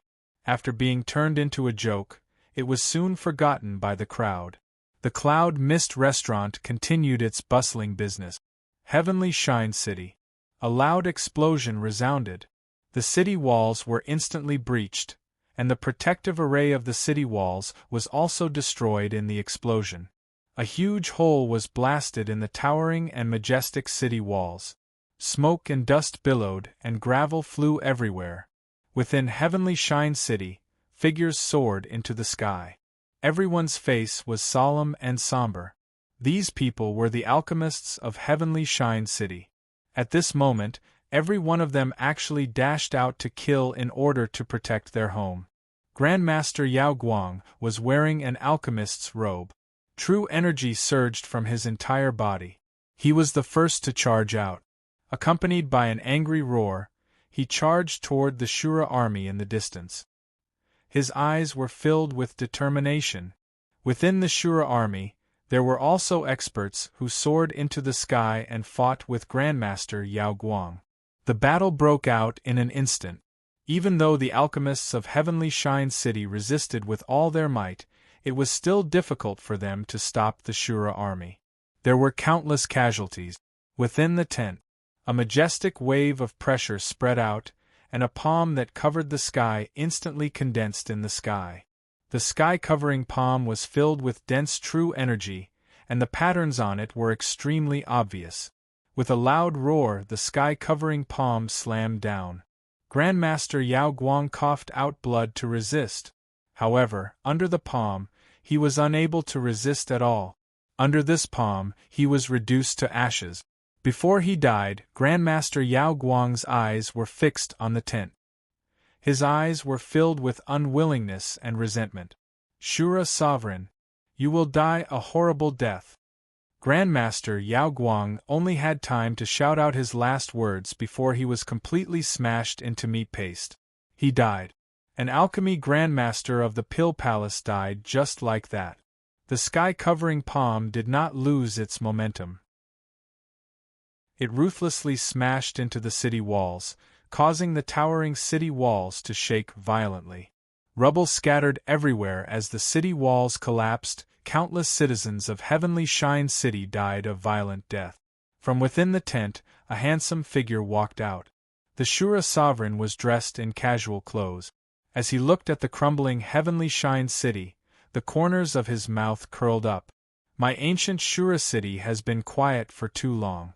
Many forces seem to have forgotten how terrifying my ancient Shura City was in the past. The Shura Sovereign clasped his hands behind his back, and his eyes were indifferent. Beside him, the experts of the Hidden Dragon Royal Court stood quietly. The Saintess stood respectfully at the side. In the distant sky, a long roar resounded. A ray of light tore through the sky, speeding over. That was the arrival of the peak experts of the Pill Palace. It was the fourth elder of the Pill Palace, an existence on the same level as the Pill Palace Master. The destruction of Heavenly Shine City had caused the fourth elder of the Pill Palace to be enraged. He was determined to kill the Shura Sovereign. Just an ant. To the Shura Sovereign, an expert who had just stepped into the Divine Soul Realm was not worth worrying about. He had already destroyed a city of the Pill Palace. Killing another Divine Soul Realm expert of the Pill Palace was not a big deal. The corners of the Shura Sovereign's mouth curled up. A blood-colored light flashed in his hand, and a set of blood-colored battle armor appeared. A scarlet cloak, which looked like blood, fluttered in the wind. He put on a helmet and donned the battle armor. The Shura Sovereign's aura suddenly changed. His murderous aura soared to the sky. A long sword came out of its sheath. The sword had a spirit, and the cry of the sword resounded through the sky. Taking a step forward, the Shura Sovereign charged toward the Pill Palace's elder. The battle between the Divine Soul Realm experts attracted the attention of many people. Every member of the Shura army had a crazed look on their faces. They looked at the blood-colored figure in the sky with incomparable worship. After a while, the battle in the sky finally ended. The Shura Sovereign held his sword with one hand, looking extremely heroic as he descended from the sky. It was as if he was walking on a flight of stairs. Dark red blood dripped from the Shura sword. The handsome face hidden under the helmet of the Shura tower lifted up. His eyes were deep and indifferent. Next stop, Heavenly Pill City. Pill Palace, Star Tower. A towering tower that seemed to have starlight circulating on its surface stood leisurely. Heavenly Pill City was the #1 city of the Pill Palace. It was the center of the entire Pill Palace. The Star Tower was located in Heavenly Pill City. It was the Pill Tower of Heavenly Pill City. It was the place where countless geniuses of the Pill Palace gathered. It was rumored that the Palace Master of the Pill Palace was at the top of the Star Tower. The elders of the Pill Palace were also cultivating and practicing alchemy in the Star Tower. At the top of the Star Tower, in a rather narrow space, a figure who was sitting cross-legged slowly opened his eyes. It was like a streak of sword light that suddenly tore through the night sky. It was incomparably resplendent and dazzling. It was a handsome man wearing a loose robe. When that loose robe spread out, it seemed to cover the entire ground. The man's eyelashes were rather long. When they slightly trembled, there seemed to be ripples in his eyes. "The fourth elder is dead," the man muttered sorrowfully. In the next instant, he stood up and dragged his loose robe to the window of the Star Tower. He looked at the flourishing Heavenly Pill City. After a long time, he let out a long sigh. The Hidden Dragon Royal Court actually allowed the ancient Shura city to act so presumptuously. Could it be that the Royal Court is finally free to deal with the Pill Palace? This person was none other than the Palace Master of the Pill Palace, Luo Danqing. With a powerful cultivation, he was the backbone of all the alchemists in the Pill Palace. After looking at the prosperity of Heavenly Pill City for a while, he looked at the sky in the distance. There, a majestic mass of blood clouds slowly shrouded over as though it was a ferocious beast that was about to devour people. The sky is about to change. Heavenly Shine City had fallen. This news instantly spread throughout the entire Pill Palace. The ancient Shura city had been attacked by the army of the ancient Shura city. Grandmaster Yao Guang and the fourth elder of the Pill Palace had fallen. Countless alchemists in Heavenly Shine City had turned into dust. Everyone in the Pill Palace was on tenterhooks. This news didn't only spread to Heavenly Pill City and Heavenly Mist City. Many experts from other forces had also received the news. After the Grand Baron's sect got wind of this news, they immediately ordered to cut off all ties with the Pill Palace. The Wind and Thunder Pavilion did the same. They recalled all the genius disciples they had sent to the Pill Palace and terminated all cooperation with them. It was as though the Pill Palace had become a dreadful beast overnight. It wasn't just the big forces. Even the small forces did the same. For a moment, the Pill Palace was isolated and without help. Everyone remained silent and tacitly understood what was going on. Logically speaking, the Pill Palace was the holy land of alchemists. It controlled the entire continent's alchemy lifeline. When faced with a crisis of survival, the other forces should be eager to help and make the Pill Palace owe them a favor. However, this time, all the forces chose to isolate the Pill Palace.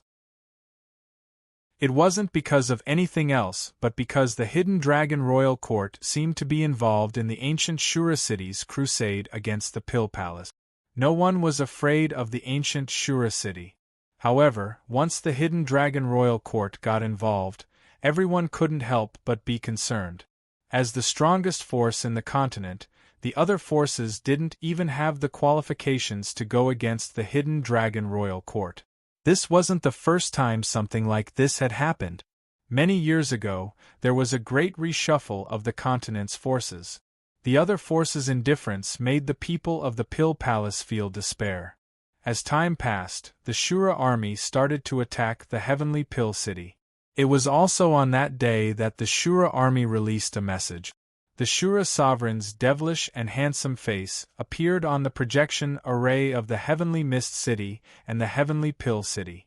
The corners of his mouth curled up and he said calmly, "You killed my people and stole my Shura tower. Next, you will have to pay with your blood." After the heavenly pill city, it will be the heavenly mist city. When that time comes, prepare to die, little chef. When the crowd heard this, an uproar broke out. The little chef of the heavenly mist city? Could it be that dark horse chef, Bufang? In the cloud mist restaurant, after Bufang heard the news, the corners of his mouth curled up and he said calmly, "Is this Shura sovereign an idiot?" Chapter 607. The Shura sovereign calling out to the dark horse chef was completely out of everyone's expectations. Not only did it stun the people of the Pill Palace, but it also stunned many of the factions outside of the Pill Palace. None of them expected the Shura sovereign to attack the Pill Palace just to take revenge on the dark horse chef. Originally, they were worried that the Shura sovereign would lead his Shura army to attack the factions they belonged to, causing them to panic. No one expected the Shura sovereign to attack the Pill Palace just for a single reason. The people of the Pill Palace were even more sullen and angry. What did the Shura sovereign think the Pill Palace was? A soft persimmon that he could squash at will? In the Pill Palace, there were some people who couldn't help but ponder. They also had a bad impression of the dark horse chef. Because of the existence of this dark horse chef, the Shura sovereign had attacked the Pill Palace, causing the fall of Heavenly Shine City and the death of countless experts. Facing the seemingly invincible Shura sovereign, they shifted their resentment to the seemingly easy-to-bully dark horse chef. Bufang could clearly feel that the number of customers in the Cloud Mist restaurant had decreased. Sometimes there were only a few customers. Other than a few acquaintances, he didn't see any other customers. It was obvious that these customers were affected by the Shura sovereign's words. Some of them were afraid of the Shura sovereign, so they distanced themselves from the restaurant. They didn't want to get involved. These people are too cowardly. If the Shura sovereign wants to cause trouble, what does it have to do with the restaurant? It's obvious that the Shura sovereign is just looking for an excuse to attack the Pill Palace. Old Boo just happened to bump into that guy's blade, Nangong Wuk said indignantly as he bit into a chili strip. Nangong Wan sat elegantly on her seat and drank a mouthful of sour plum soup. Her face was flushed red. Hades raised his head and opened his mouth. A chili strip was moving in and out of his mouth as he sucked it continuously. His face was filled with happiness.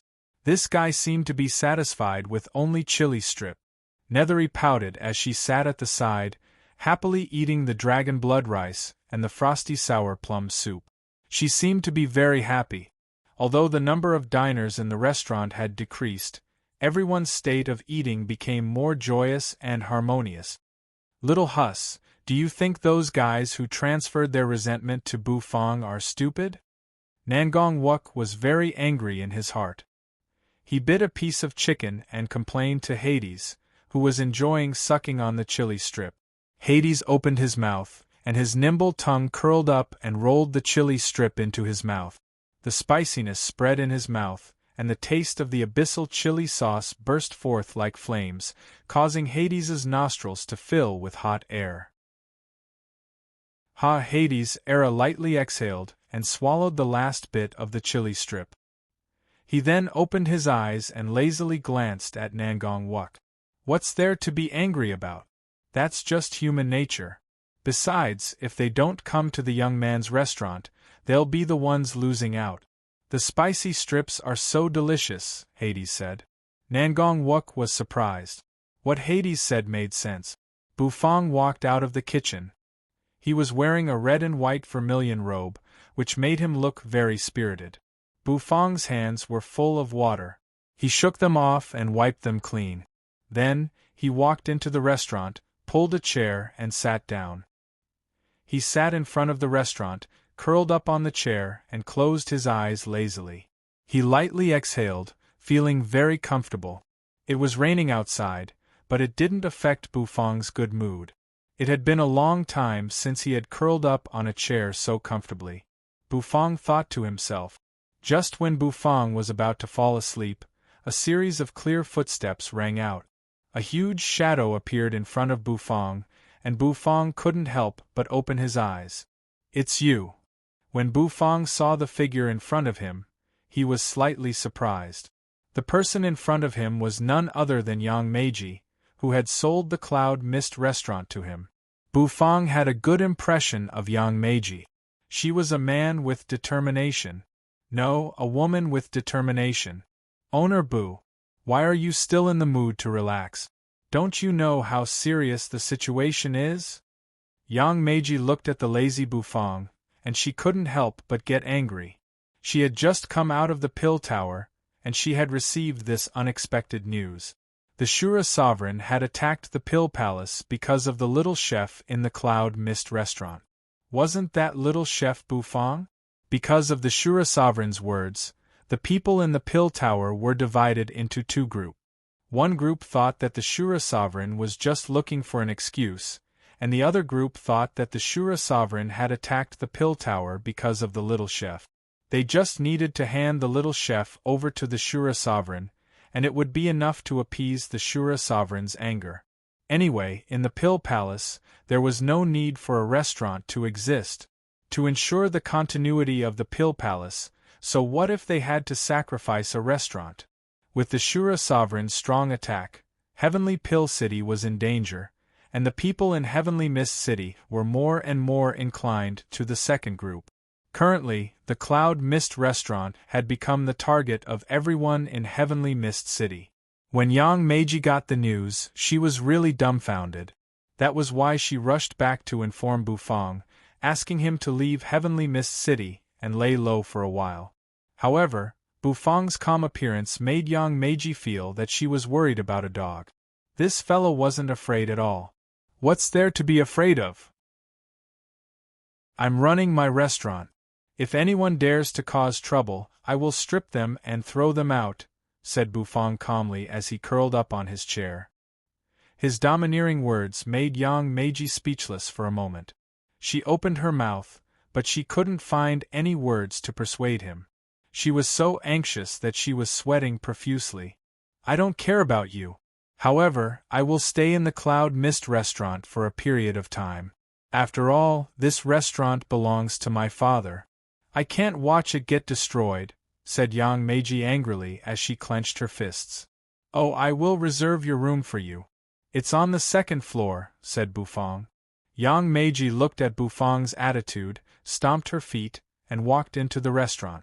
However, the moment he entered the restaurant, he saw Nangong Wuk, who was sitting not far away from him, happily eating the Buddha jumps over the wall soup.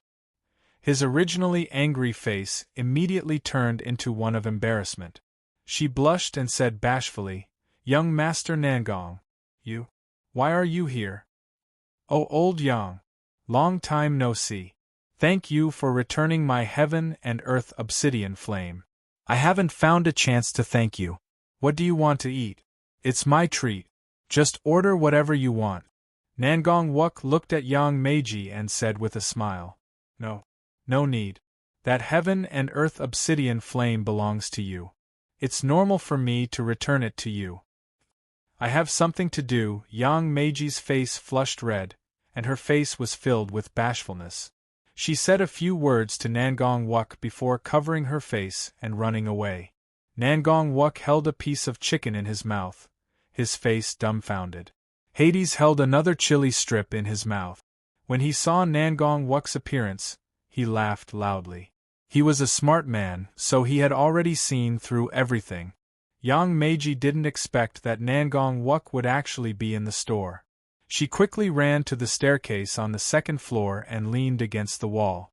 She covered her chest with her hands and felt her tiny heart beating rapidly. She let out a long breath. When she thought about how Nangong Wuk had treated her to a meal, her face turned red again. Her heart was filled with happiness. She sneakily stuck her head out from behind the wall and peeked at Nangong Wuk, who was eating in the restaurant. When Nangong Wuk was about to look in her direction, she quickly retracted her head. She bashfully patted her cheeks and returned to the second floor. Bufang was touched that Yang Meiji had come back to inform him. However, Bufang wasn't worried about her words. Just as he had said, if anyone dared to cause trouble, he would ask you to strip them naked. Then, he would ask Xiao Bai to throw them out. Bufang just wanted to open his restaurant in peace. If they came to eat, everyone would be happy and get what they wanted. If they came to cause trouble, Bufang wouldn't be polite. Restaurant owners hated troublemakers the most. The weather in Heavenly Mist City wasn't good these days. Thick layers of clouds floated in the gloomy sky. Rainwater rolled in the clouds, and when it couldn't hold back, it poured down. On the streets of Heavenly Mist City, many people were holding umbrellas. The rainwater splashed on the umbrellas. The rainwater on the ground surged, and when people stepped on it, they would step on it and crush it. Bufang curled up on his chair. The faint water vapor blew on his face, cooling him down. It also had the fragrance of the earth, which made him sleep better. All of a sudden, the sound of messy footsteps breaking through the rainwater arose. Bufang slightly raised his eyelids and opened his eyes to look outside. He saw a large group of people surging over from afar. In just a short while, they had completely surrounded the entrance of the restaurant. In the restaurant, the crowd was also attracted by this grand scene. One by one, they walked to the entrance and ate their food while staring at the group of people. There were so many people that Nangong Wuk couldn't even count them. Among these people, there were alchemists and natives of Heavenly Mist City. They were holding umbrellas to protect themselves from the rain. Their eyes were filled with hatred as they stared at Bufang. The person leading them was someone everyone was familiar with. Xiongshi grinned and led the crowd to stare at the restaurant. His face was filled with hatred. Xiongshi was an alchemist of Heavenly Shine City. However, before he could return to Heavenly Shine City, the Shura army had already taken over the city. He had no home to return to. At this time, the Shura sovereign's words gave him a target to vent his anger on. It turned out that it was all the fault of that dark horse chef. It was the fault of the chef who defeated him. Since there were many people in Heavenly Mist City who were in a state of resentment, Xiongshi organized everyone to come here together. Their goal was to capture Bufang and deliver him to the Shura sovereign. This would appease the Shura sovereign's anger and force the Shura army to retreat.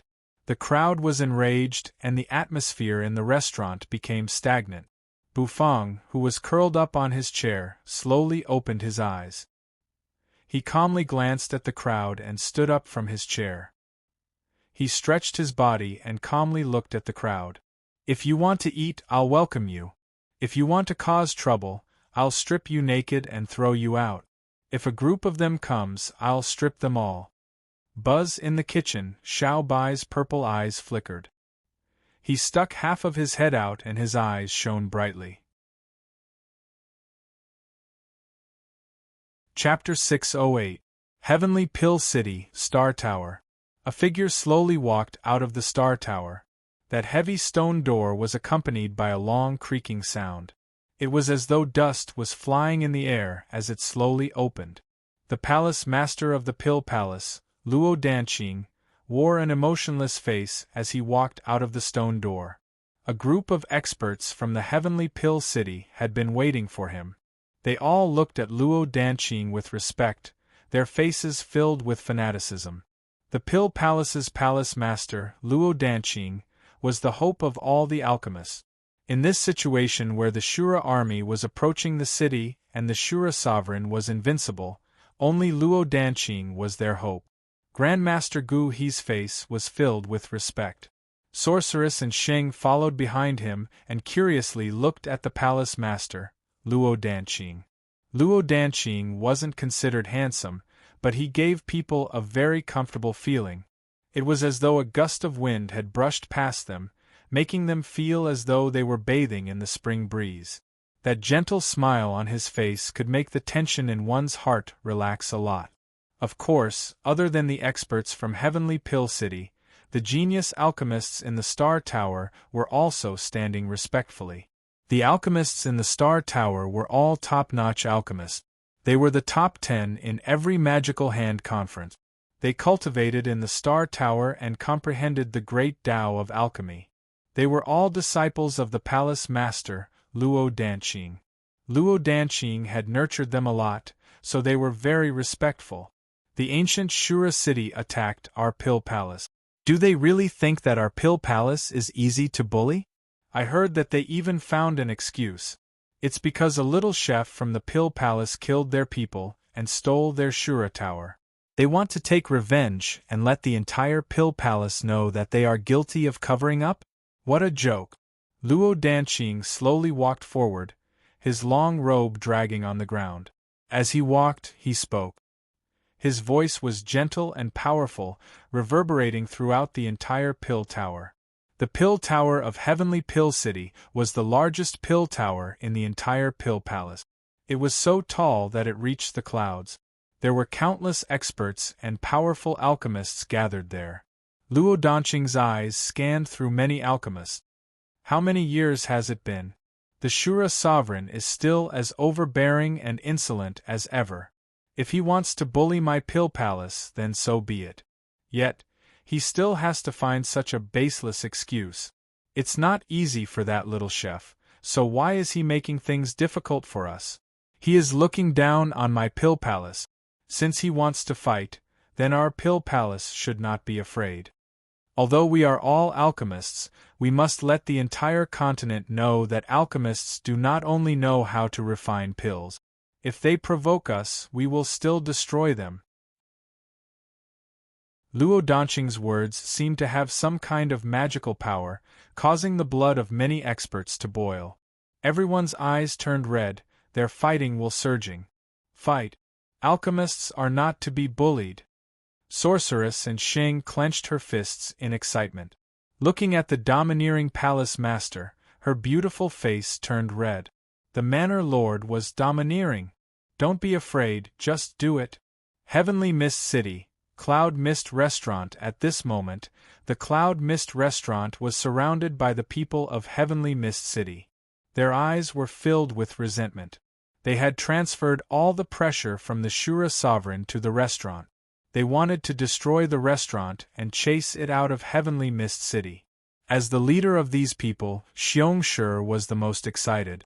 He finally had the chance to avenge his big bear. Bu Feng, you killed the people of the ancient Shura city and stole their divine tool. The destruction of Heavenly Shine City is directly related to you. You caused our pill palace to suffer the oppression of the Shura army. You have an undeniable responsibility. Xiongshi glared at Bu Feng and roared. However, Bu Feng did not care about them at all. He was still as lazy as before. He even said words that caused everyone to be filled with anger. Xiao Bai's figure flashed and appeared beside Bu Feng. He stood in front of Bu Feng like a small mountain, giving everyone a majestic pressure. Troublemakers, you will be stripped as an example to others. Xiao Bai's mechanical voice reverberated. Even though it was raining cats and dogs, it could not block the coldness in his voice. Everyone felt a chill run down their spines. In the next moment, they were filled with righteous indignation and started protesting. How savage! You caused our Heavenly Shine City to fall, and you still have the face to stay in the Pill Palace. Get out of the Pill Palace. Get out of Heavenly Mist City. You sinner! You should apologize to the people of the Pill Palace. The Shura Sovereign is looking for you. The crowd was enraged. They held onto their umbrellas and waved their fists as they stared at Bu Feng. In an instant, everyone's anger gathered. If it was someone else, they would have been scared out of their wits. It was a pity that they met Bu Feng, who was always calm. Even in such a situation, he was still expressionless. He just looked at this group of people as if he was looking at an idiot. What did the Shura Sovereign, attacking the Pill Palace, have to do with him? Since the Shura Sovereign wanted to find trouble with him, why didn't he come to Heavenly Mist City to find trouble with him? The Cloud Mist Restaurant was located in Heavenly Mist City. It was not afraid of the wind and rain, and it would not run away. However, the Shura Sovereign chose to attack the Pill Palace. Even a fool would know that there must be a reason. The Shura Sovereign said that it was to take revenge on a little chef. The dignified Shura sovereign attacked a first-rate force in the continent just to take revenge on a little chef? If that was the case, Bufang would really be proud. Hence, Bufang did not have any good feelings towards this group of people who seemed to be blinded by lard. In his previous life, Bufang had seen many of these kinds of people. They were the kind of people who, when provoked, would follow the crowd and ask others to get lost. They were the kind of people who went with the flow. Bufang did not have a good impression of them. "You are the sinner of the Pill Palace. How dare you be so arrogant?" Xiongshi glared and said fiercely. The crowd parted and a few figures slowly walked out. These are the experts from Heavenly Pill City's Star Tower. They are here today to put this little chef on trial to appease the Shura sovereign's anger. Whoever dares to stop them will be going against the Star Tower. Going against the Star Tower is the same as going against the entire Pill Palace. There will be no place for you in the Pill Palace, Xiongshi said. His words were directed at Nangong Wuk and the others. The few alchemists from the Star Tower had cold eyes, and the aura on their bodies was very strong. They looked at Bufang, who was standing at the entrance, with indifferent eyes. "Come with us. It doesn't matter if the Shura sovereign's target is you or not." At least he said it. "You must have played a part in it. You killed the people of the ancient Shura city and stole their divine tool. You are the one to blame. You shouldn't let the entire Pill Palace take the blame for you," the expert from the Star Tower said. After he finished speaking, his eyes were still bright, and his aura soared to the sky. He wanted to suppress Bufang. This was an expert who had broken through 5 Supreme Being shackles. His cultivation was very strong. In reality, the experts from the Star Tower were all very strong. They were the true backbone of the Pill Palace. Nangong Wuk and Nangong Wan walked to Bufang's side. They were a little speechless towards this group of people. Anger appeared on their faces, and they felt that this group of people was too unreasonable. This group of people just wanted to push all the blame onto Bufang. Bufang was wearing the vermilion robe. The red and white vermilion robe fluttered in the wind. His expression was indifferent as he looked at the group of people with his hands behind his back. The rain outside was getting heavier, and their vision seemed to become a little hazy. The rain was like a curtain of pearls that blocked everything. "I can't be bothered to talk too much with you. This is my restaurant. If you come to eat, I welcome you. If you come to cause trouble, I'll strip you and throw you out." "This is too much," Bufang said. He stretched out his hand and patted Xiao Bai's chubby pout. Xiao Bai's eyes instantly turned ash-gray and his aura surged. "Then, I'll kill you. Buzz, impudent." The expert from the Star Tower was enraged. His eyes widened in anger. "We know that there are many powerful existences guarding your restaurant. That's why we are so unbridled. However, don't forget that this is the Pill City.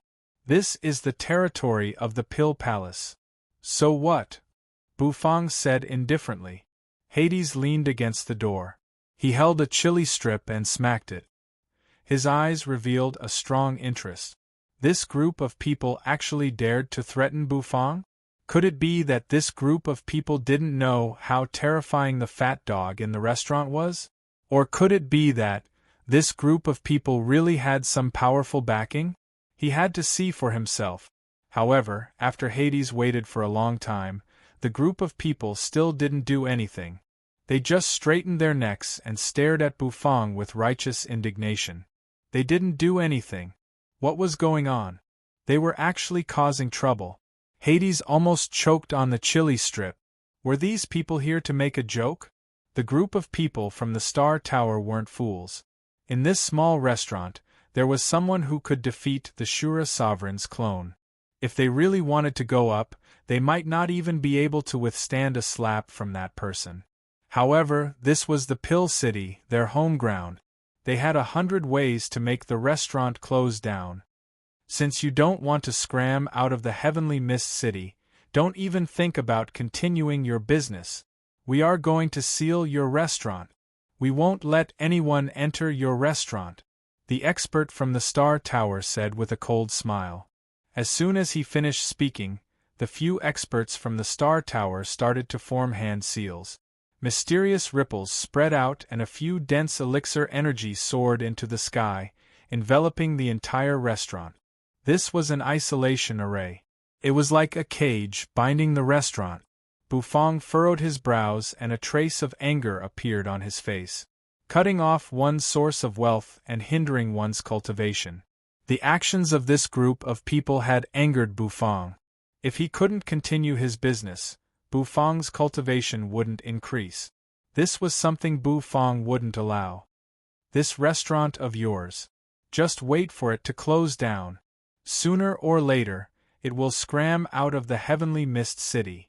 The expert from the Star Tower said, I hope this can appease the Shura sovereign's anger. Bufang stood at the entrance and looked at the group of people expressionlessly. A group of retards. Anger appeared on the faces of Nangong Wuk and the others. Despicable. Old Bu is the champion of the Magical Hand Conference. How can you treat him like this? Nangong Wuk clenched his teeth and said, Champion? This year's Magical Hand Conference is a disgrace. A chef actually became the champion and you still dare to make a fuss, one of the experts from the Star Tower said in disdain. Hades stuffed the entire chili strip into his mouth and licked his finger, which was stained with the juice of the chili strip. He turned his head to look at Bufang. These people are really too noisy. Young man, do you need I to make a move? I only need 3 chili strip. On Hades' handsome face, his eyebrows twitched as he said. Bufang glanced at the Nether King. After a long moment of silence, he slowly opened his mouth. Old Ha. Deal. Just strip them naked. Be gentle. Hades was stunned and his mouth twitched. Just call me Little Ha. Why call me Old Ha? I am still young. Also, the youngsters these days are too naughty. If they don't agree, they will strip. This is really exciting. Chapter 609. Little Ha was going to make a move? Nangong Wuk was stunned. He looked at Hades in astonishment. This was the first time he knew that Little Ha had such an ability. Could it be that Little Ha was also a hidden expert? Could it be that this man who often called himself Hades was really a powerful existence?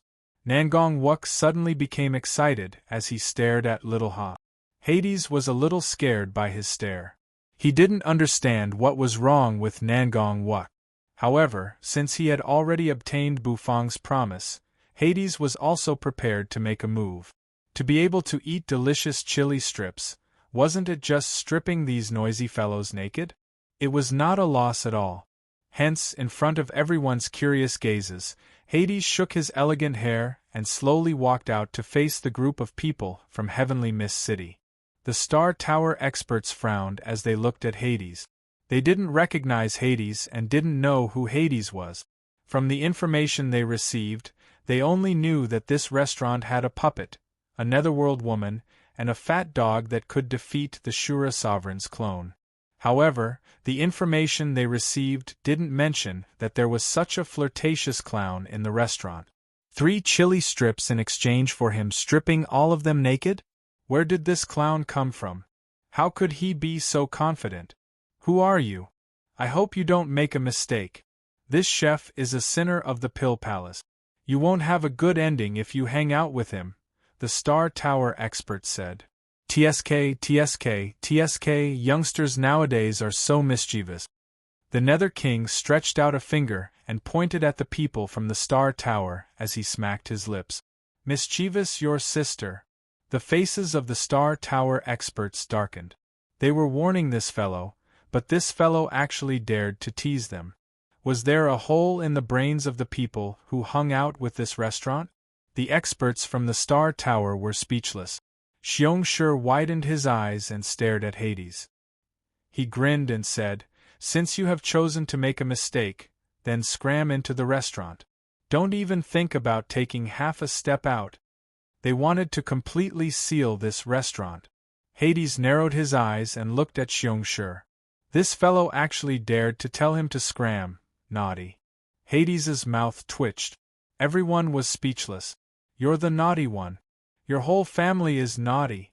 The true energy in Xiongshi's body surged as he reached out with both hands to grab Hades. He wanted to grab this fellow, who had no aura whatsoever, and throw him into the restaurant. However, before Xiongshi could make a move, he was stunned. Because he noticed that the aura of the outrageously handsome guy in front of him had suddenly changed. The air around him seemed to solidify, causing him to be unable to move. Xiongshi was dumbfounded. What just happened?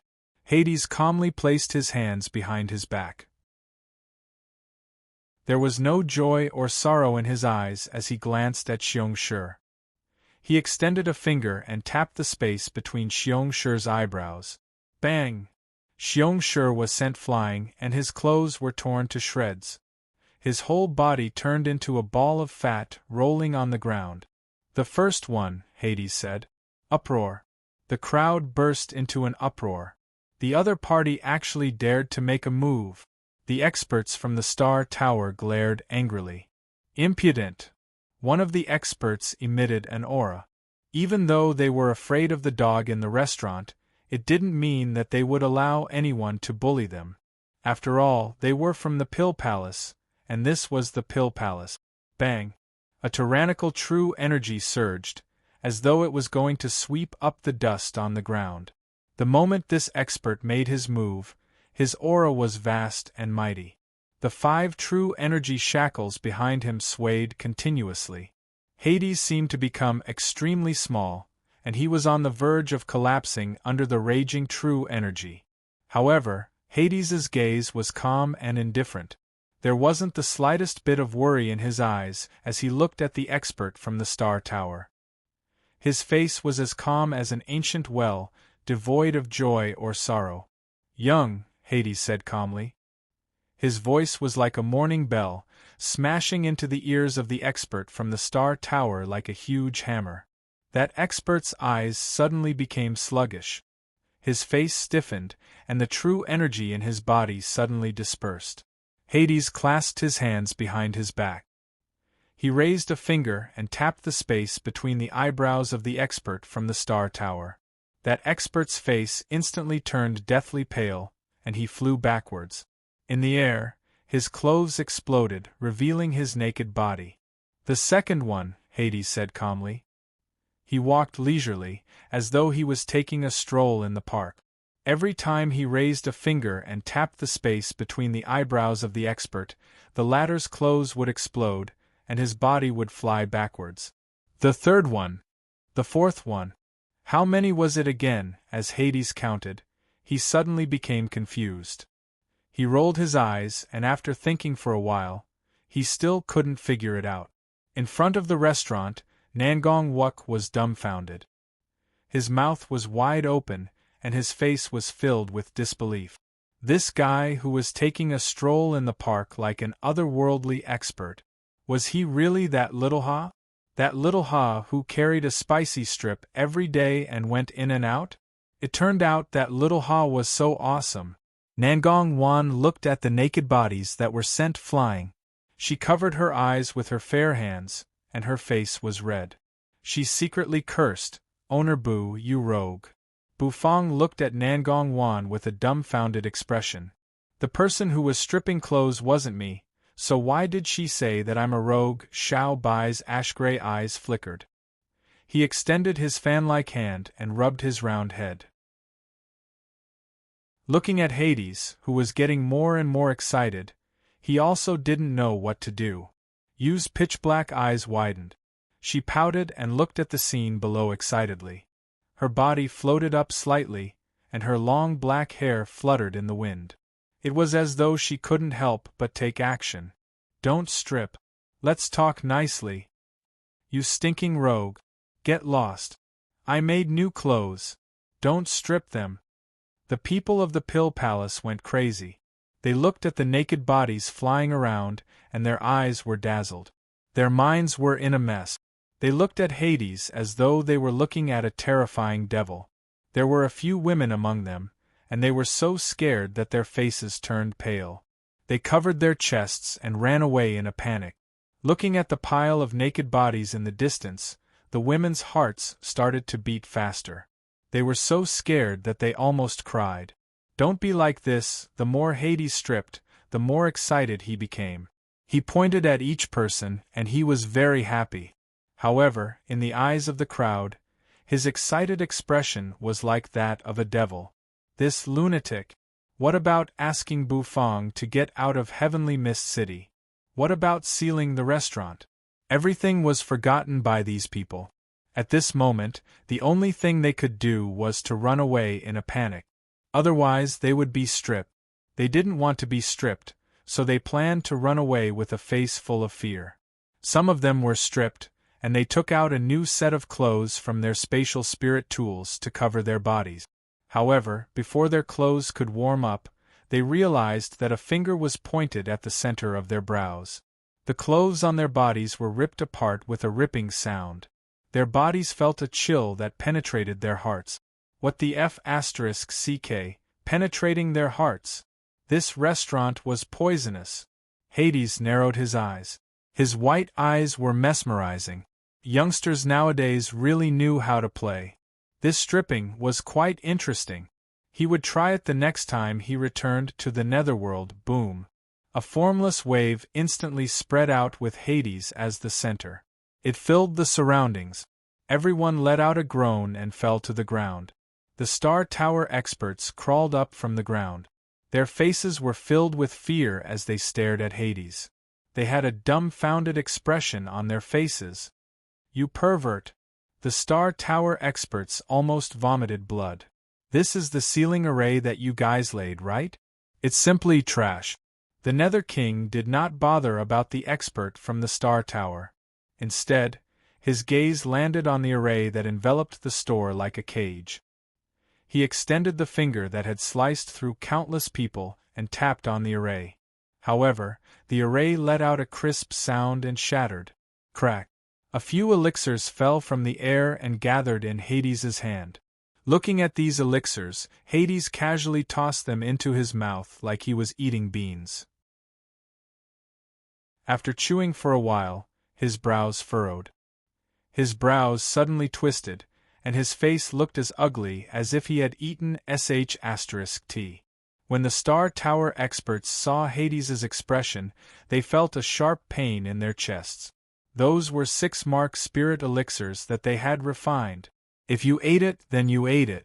Why did you show such an expression as if you had eaten **T?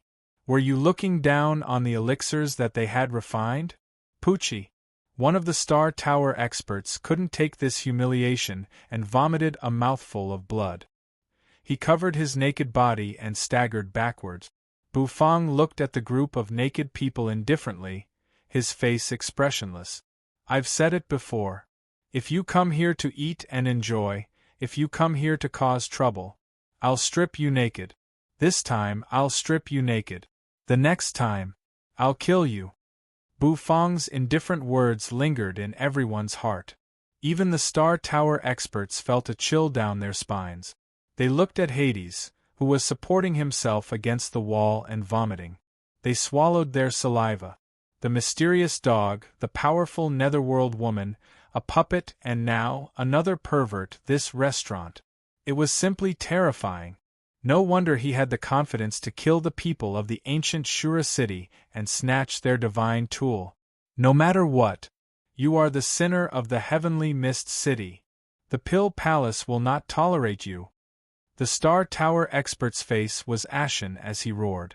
He covered his lower body and in the next instant, he turned around and ran into the distance.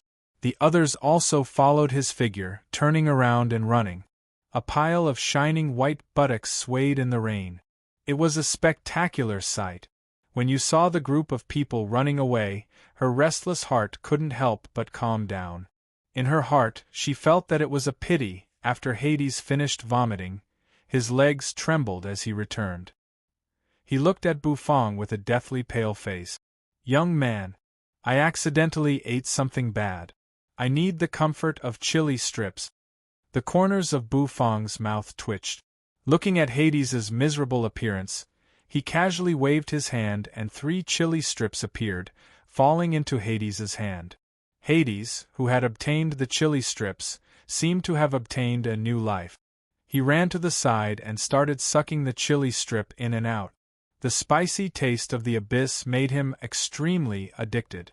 Nangong Wuk looked at Hades in amazement, as though he had discovered a new continent.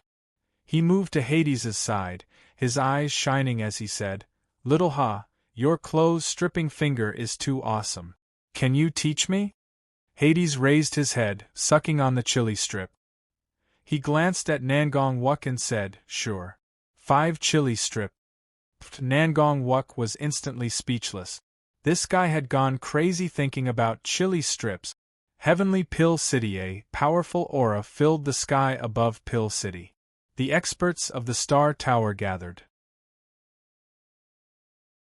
The palace master, Luo Danqing, who was wearing a loose robe, stood proudly in the sky. His eyes were incomparably deep as he looked into the distance. There, the gates of Heavenly Pill City slowly opened, the creaking sound resounding through the 9 heavens. Rumble! Outside the Pill City, the Shura army stood in great numbers, their faces filled with madness as they looked at the many experts in the Pill Palace.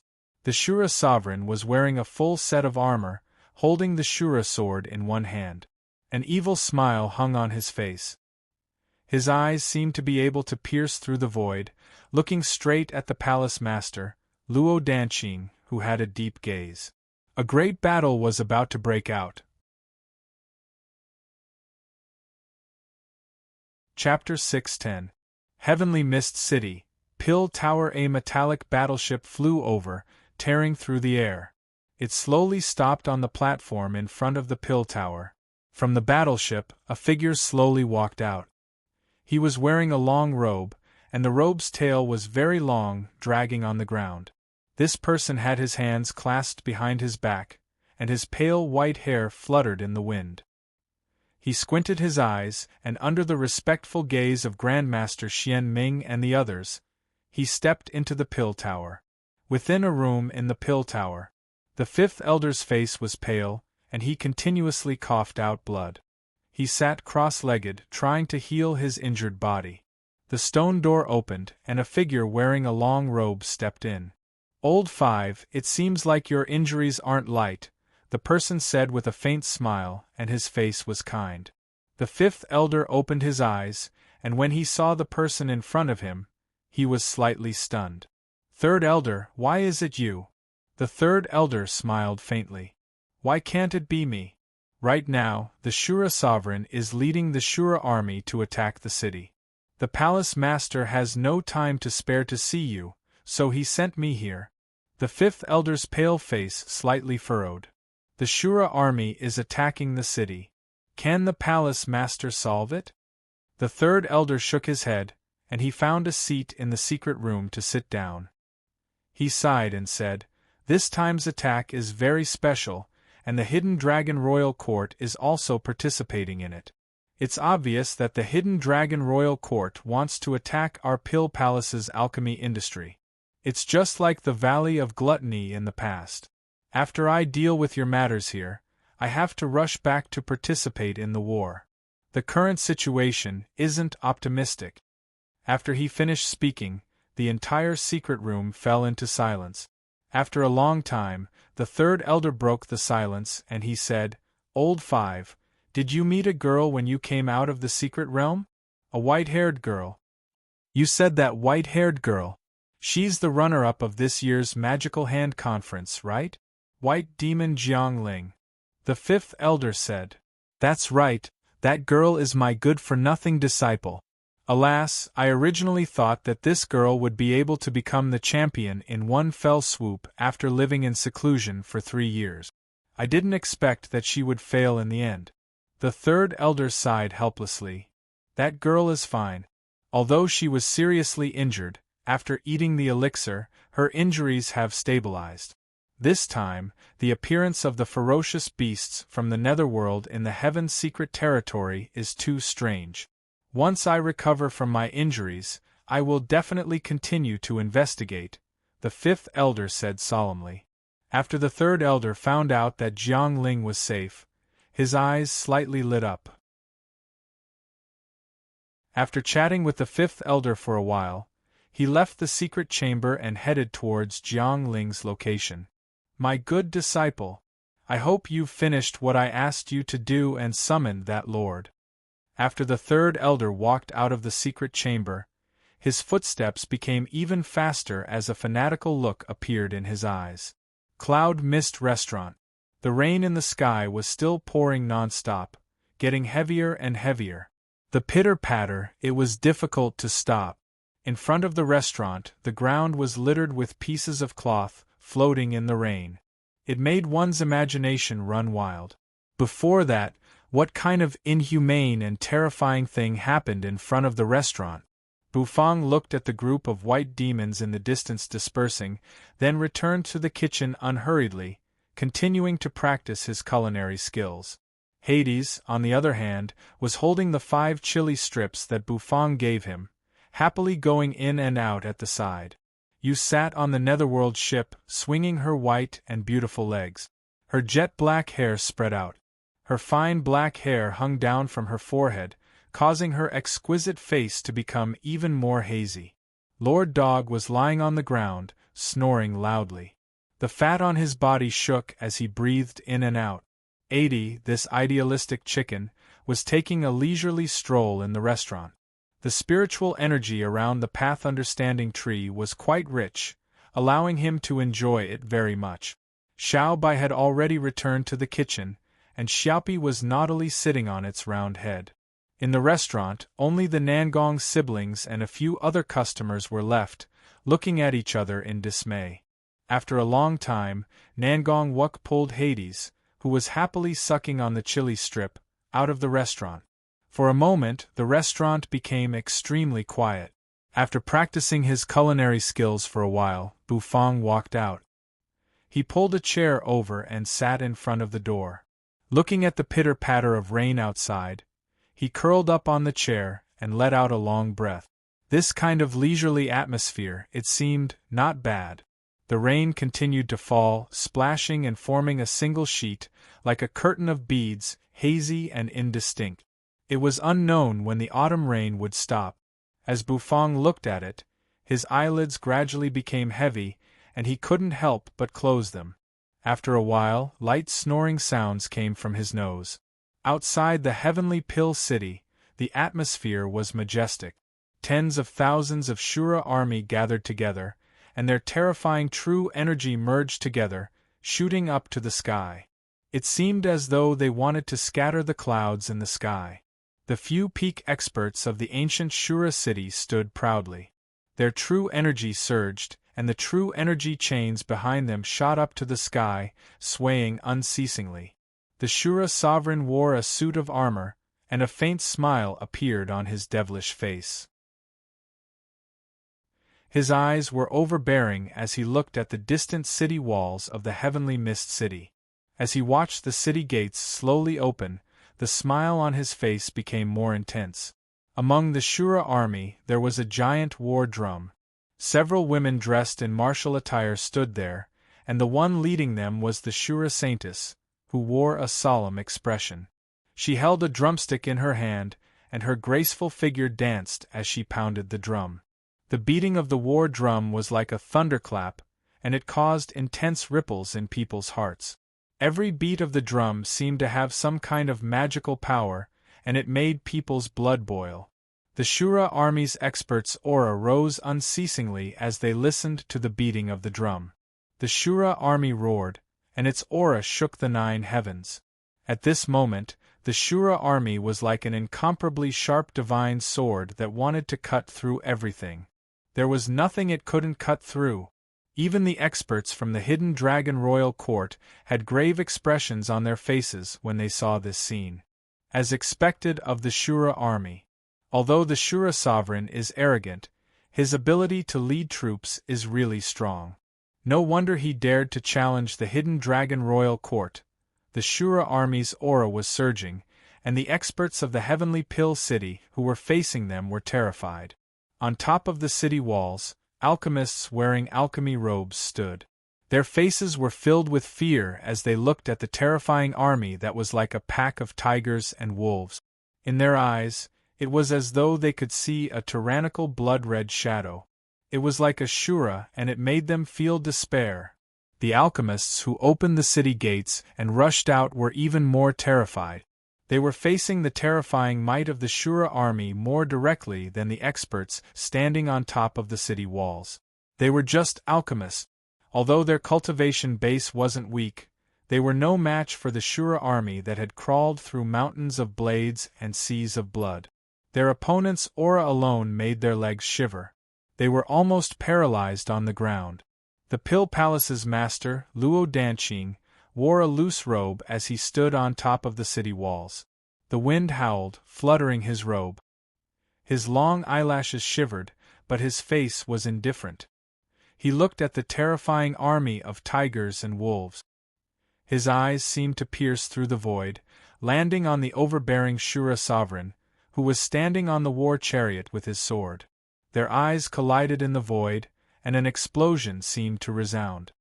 Pill Palace's master, Luo Danqing? I heard that you're an expert with a divine soul with a 3-step soul ladder. Even in the hidden dragon royal court, you're really strong. Although I'm not talented, I like to challenge experts. Today, I will point my Shura sword at you. Let's fight. The Shura sovereign smiled faintly. A wave of domineering aura swept over. Luo Danqing's eyes were indifferent, without joy or sorrow. My Pill Palace has no enmity with your ancient Shura city. Why did you attack my Pill Palace? Just because of that little chef? You and I are the masters of big forces. You don't need to use that excuse. Is it because the hidden dragon royal court wants to destroy my Pill Palace? No. It's really because of that little chef. Of course, destroying the Pill Palace is just a side mission. The Shura sovereign shouldered his Shura sword, the corners of his mouth twitching as he smiled faintly. Luo Danqing didn't say anything else. However, a murderous aura gradually emerged between his brows. His gentle face became fierce at this moment. Dong, dong, dong. The war drums resounded unceasingly. Luo Danqing listened to the war drums, clasping his hands behind his back. From the top of the city walls, he walked step by step. He walked in the air, as if he was walking on flat ground. With every step he took, the aura on his body became stronger. In front of the Shura army, he seemed to have turned into a towering mountain. Moreover, that mountain was still getting bigger. Using the aura of one person to block the Shura army's tens of thousands of troops, this ability was indeed frightening. The experts of the Heavenly Pill City looked at Luo Danqing's back with sincere admiration. This was their palace master, their supreme palace master, Luo Danqing. Dong, dong. The Shura saintess's face was solemn. Her beautiful body danced continuously. The drumsticks were waved, hitting the surface of the drum, and the sound of the drum shook people's hearts. Luo Danqing's gaze shifted and landed on the Shura saintess. After letting out a light breath, he opened his mouth and let out a long whistle. That whistle soared to the sky like a sharp spear stabbing down, wanting to poke a big hole in the Shura army's terrifying aura. The Shura saintess let out a groan. Her body was sent flying, and she coughed out blood. The surface of the war drum was directly shattered, and the drumsticks were sent flying. What a good jade-faced alchemist Luo Danqing. Fight! The Shura sovereign's eyes were like lightning, shooting out rays of light that pierced the sky. The Shura sword was in his hand, and a bloody light filled the air. In an instant, a terrifying aura soared to the sky. The Shura sovereign stepped on the war chariot, and with the Shura sword in his hand, he moved forward with indomitable will. Behind him, 2 layers of blood-colored stairs appeared. It was his soul ladder, the symbol of an expert at the divine soul realm. The tyrannical true energy storm swept out in an instant. No matter if it was the experts of the Heavenly Pill City or the Shura army, they all raised their heads and looked at the 2 figures in the sky. The Shura sovereign versus the jade-faced alchemist Luo Danqing. Their emotions couldn't help but get excited. Luo Danqing roared, and his long robe fluttered. Behind him, a green light expanded, and 3 green soul ladders appeared. His entire body was wrapped in a storm of energy. You dare to attack my pill palace? You have to bear my Luo Danqing's anger. The pill palace cannot be bullied. Alchemists are noble, and they cannot be encroached upon. Luo Danqing's eyes turned green. He opened his hands, and instantly, the energy around his body gathered rapidly, forming a huge flaming green lotus in the air. The green lotus spun, and the flames soared to the sky. The experts of the heavenly pill city were so excited that their faces turned red. That was the palace master Luo Danqing's heaven and earth obsidian flame, the green lotus of destruction. Among the heaven and earth obsidian flames, it was a top-notch heaven and earth obsidian flame. No matter what kind of heaven and earth obsidian flame you are, under my Shura sword, you are nothing but a chicken or a stray dog. Fight. The Shura sovereign's face didn't change. He raised his sword, and sword energy soared into the sky. Chapter 6:11. A long yawn arose. A cool breeze blew, making Bufang open his sleepy eyes. Unknowingly, he had fallen asleep on the chair. Rubbing his hair, Bufang stood up from the chair. He looked at the sky and found that it was getting dark. Turning his head to look at the restaurant, he saw that you had gone back to the Netherworld ship to sleep. The Lord Go was still snoring. 80, the chicken, was nesting in a corner of the Path Understanding tree, sleeping soundly. Stretching his body, Bufang put the chair back in its original position. He closed the bronze door of the restaurant and returned to the kitchen. After practicing his culinary skills one more time, he left the kitchen and climbed up the stairs. Passing by Yang Meiji's room, he found that the light was still on, and he could vaguely feel the fluctuation of true energy. The fluctuation of true energy was accompanied by the fragrance of elixirs and heat. No doubt, Yang Meiji was still diligently practicing her alchemy skills. Without disturbing her, Bufang returned to his room and carefully locked the door. Then, he entered the bathroom to take a shower.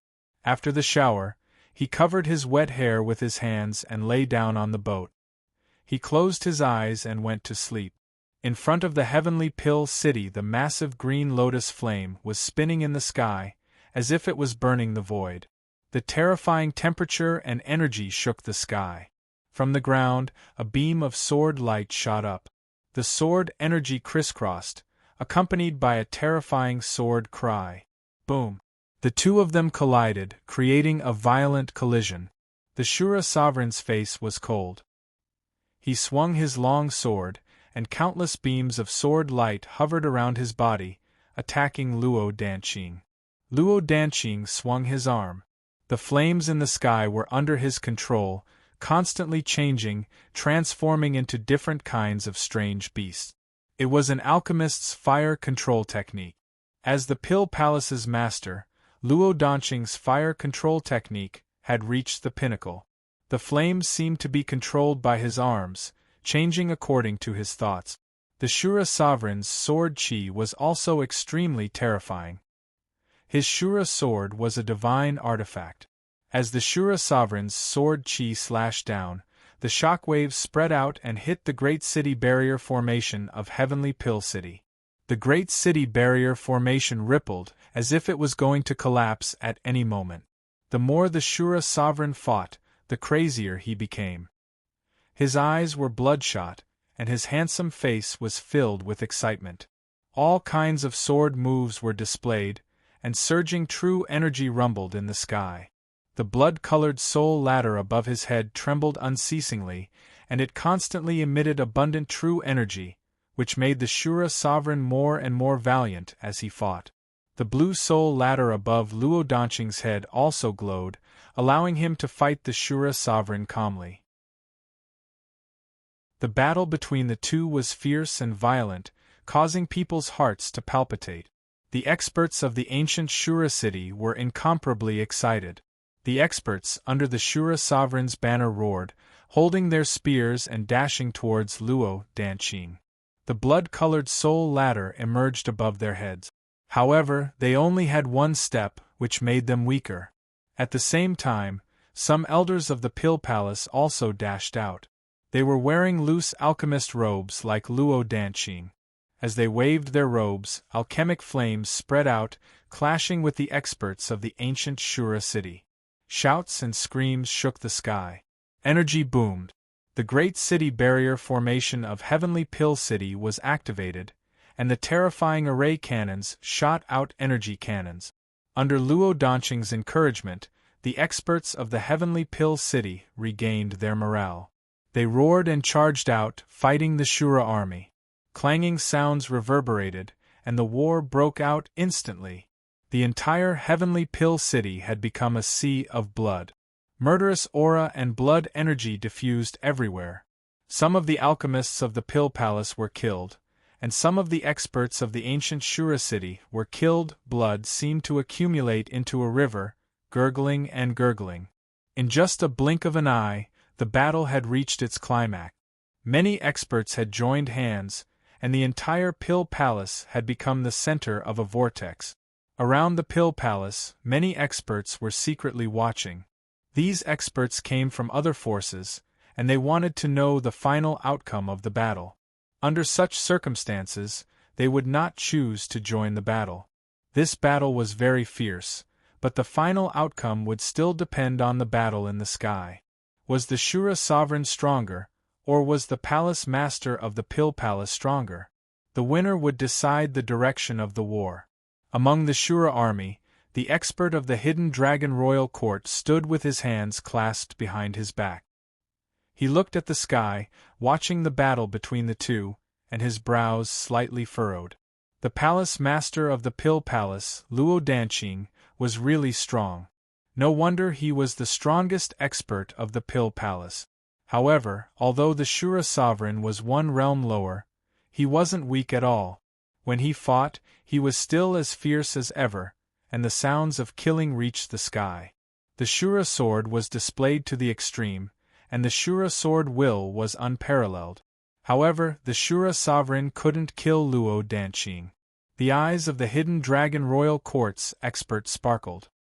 He took a deep breath, looking at the jade-faced alchemist Luo Danqing. He was strong, but the Hidden Dragon Royal Court didn't need such an expert. The Pill Palace was the holy land of alchemists.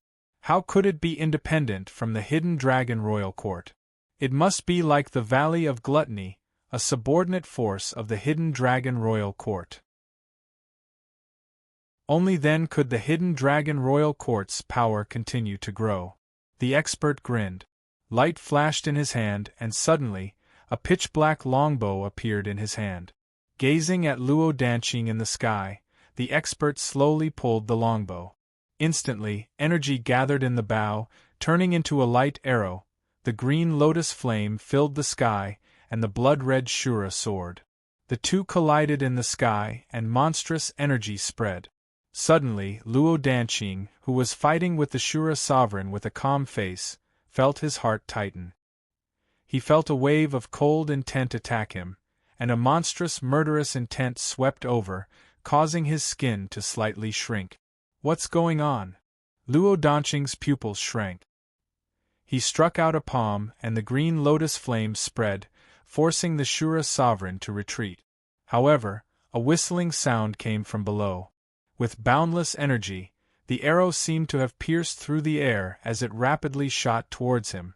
What's that? How could it be so terrifying?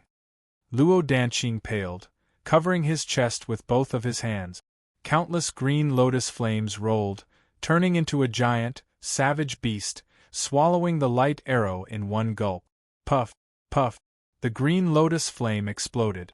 Luo Danqing's face paled. His chest was pierced, and the light was constantly eroding his wound. Blood splashed in the sky. Luo Danqing coughed out blood unceasingly, his body staggering backward in the air. The Shura sovereign frowned.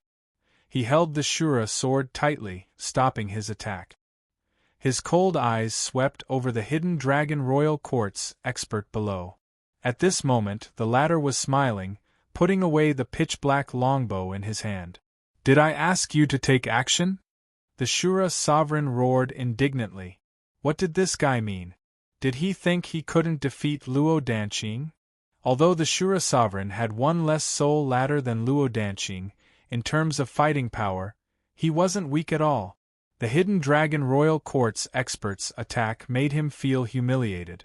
Luo Danqing paled. That arrow had wounded him badly. He looked at the Shura sovereign, coughing blood again. His blood filled the sky.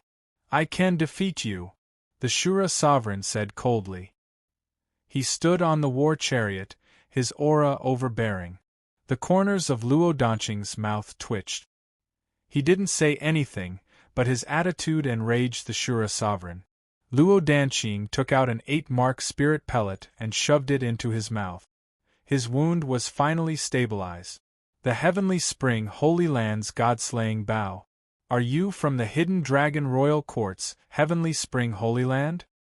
Luo Danqing clutched his pierced chest, his cold voice echoing in the sky. The expert from the hidden dragon royal court chuckled. "Jade-faced alchemist isn't ordinary. You didn't die from the god-slaying bow's arrow. I'm the Heavenly Spring Holy Land's." "Jiaoya," the middle-aged man said casually. In the sky, Luo Danqing coughed out another mouthful of blood, his eyes deep. "You want to kill me, Luo Danqing, with a bow but no arrow. You look down on me too much. I have an arrow, but I have to save it to kill the netherworld creatures. I can't waste it on you. It's not that I look down on you, but you're not good enough." Jiaoya played with the longbow in his hand, smiling faintly. At this moment, the entire Heavenly Pill City quieted down. The change in the sky made everybody gawk and drop their jaws. The Heavenly Pill City's alchemists were enraged. Their palace master, the supreme palace master in their hearts, was cruelly wounded like a prey. That man looked down on their palace master. He only used a bow without an arrow. It was too much. "Shura sovereign, if you don't take action now, when will you?" "Kill Luo Danqing. Then we will fulfill half of our promise," said Jiaoya. The Shura sovereign's eyes were cold, raking through Jiaoya. "Do you think I, the Shura sovereign, look like a shameless man? I, the Shura sovereign, won't bother to deal with such a sinister scheme." The Shura sovereign held the Shura sword in his hand, his long sword crossing the sky as he spoke domineeringly. Luo Danqing's mouth twitched, looking at the Shura sovereign. His body turned into a shooting star, landing on the Heavenly Pill City. At this moment, the experts of Heavenly Pill City gathered and landed on top of the Heavenly Pill City. Luo Danqing's body swayed, coughing blood. His face was ashen. "Today I was careless. Heavenly Spring Holy Land Jiaoya, I'll remember this," Luo Danqing said. Jiaoya squinted, the ancient longbow in his hand emerging. "If the Shura sovereign doesn't want to take action, I'll shoot another arrow. Anyway, I must kill you." The bow was drawn and the arrow was shot. The light arrow hissed, its speed so fast that people couldn't catch it. Crack! Crack! The Heavenly Pill City's great protective formation was smashed by this arrow. The light arrow didn't slow down, continuing to roar and shoot towards Luo Danqing. Luo Danqing's eyes gazed at that arrow. All of a sudden, a figure appeared in front of him. Both of his hands grabbed the light arrow, hissing as he tried to stop it. Terrifying true energy shot out. The soul ladder above that man's head bloomed with the ultimate radiance. In the end it cracked. The light arrow pierced through that man's body, making him kneel on the city wall. "Palace Master, run." The man slowly turned his head and let out a low growl. "Fourth Elder." Luo Danqing's calm face, which had always been like an ancient well, was shaken at this moment. His face showed the sorrow of a wounded beast. The Great Elder and the Second Elder landed by Luo Danqing. Looking at the broken soul ladder and the Fourth Elder's chest, Tears sparkled in their eyes. A moment later, they grabbed Luo Danqing, heading deeper into the heavenly pill city. Shura Sovereign, can we go after him now? You don't need to kill Luo Danqing, but you can clean up the mess, right? After we're done, we should go to Heavenly Mist City. The Netherworld woman and the Netherworld creatures. My god-slaying bow has been thirsty for a long time. Jiaoya played with the god-slaying bow, looking at the Shura Sovereign who was holding a sword in the sky. The Shura Sovereign gave him a deep look.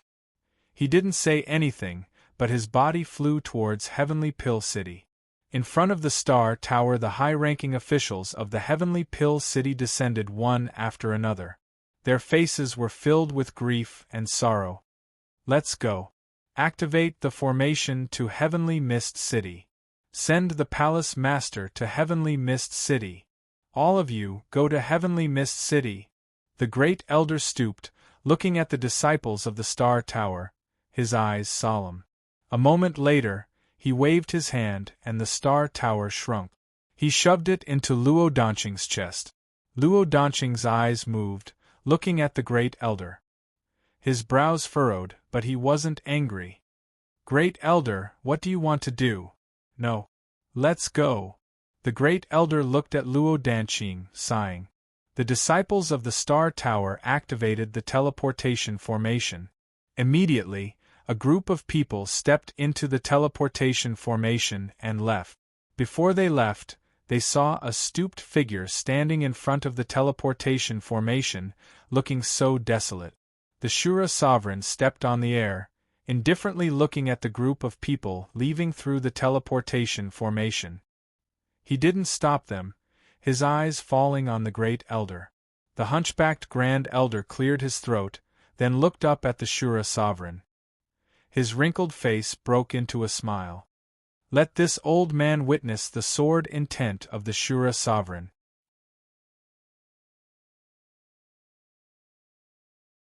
Chapter 612. Heavenly Mist City. At the Pill Tower's teleportation, Araya radiance suddenly shone. That dazzling radiance was so dazzling that many people were shocked. How could the radiance of this array be so dazzling? In the next instant, the array began to revolve. From within, numerous figures appeared. There were so many of them that they piled up the entire teleportation array. The experts of the Heavenly Mist City were dumbfounded. Those experts that appeared in the teleportation array were all famous experts of the Pill Palace. Those people were all experts from the Star Tower. And the person in the middle, wasn't he the Palace Master, Luo Danqing? Why did the Palace Master come to the Heavenly Mist City? Many people were still dumbfounded. However, some of them seemed to have thought of something. Their faces suddenly changed, becoming extremely ugly. Many disciples that walked out of the teleportation array had faces filled with grief. As soon as they walked out of the teleportation array, they knelt on the ground and cried bitterly. In an instant, a sorrowful aura filled the air. After Grandmaster Xian Ming received the news, he hurried over. When he saw this scene, he was also shocked. After knowing the truth, Grandmaster Xian Ming's body almost went limp.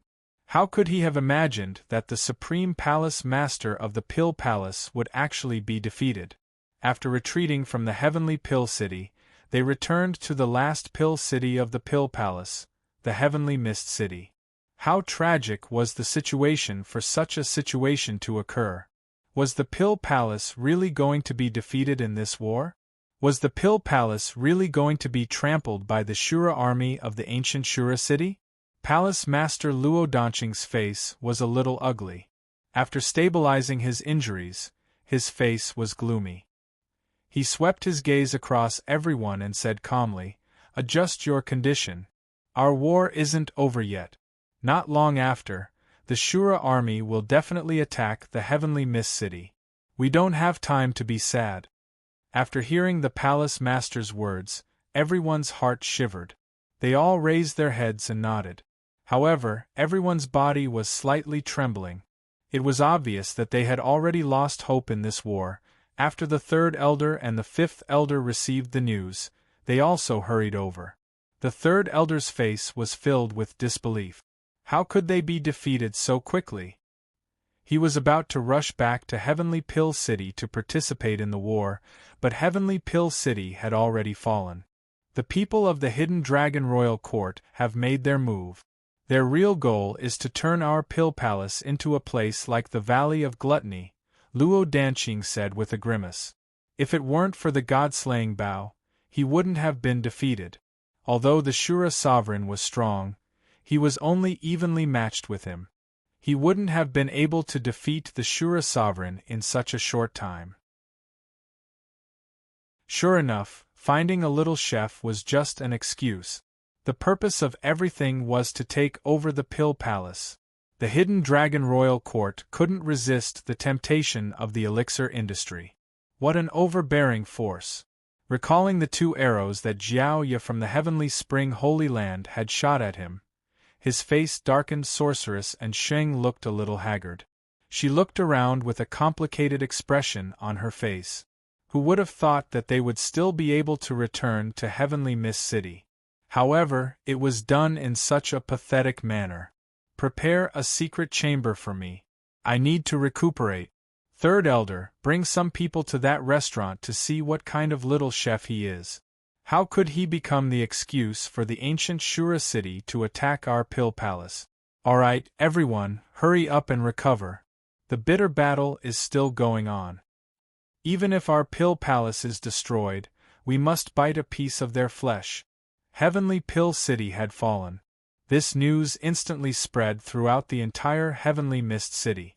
An insider revealed that last night, Palace Master Luo Danqing brought a group of geniuses from the Star Tower and retreated to Heavenly Mist City.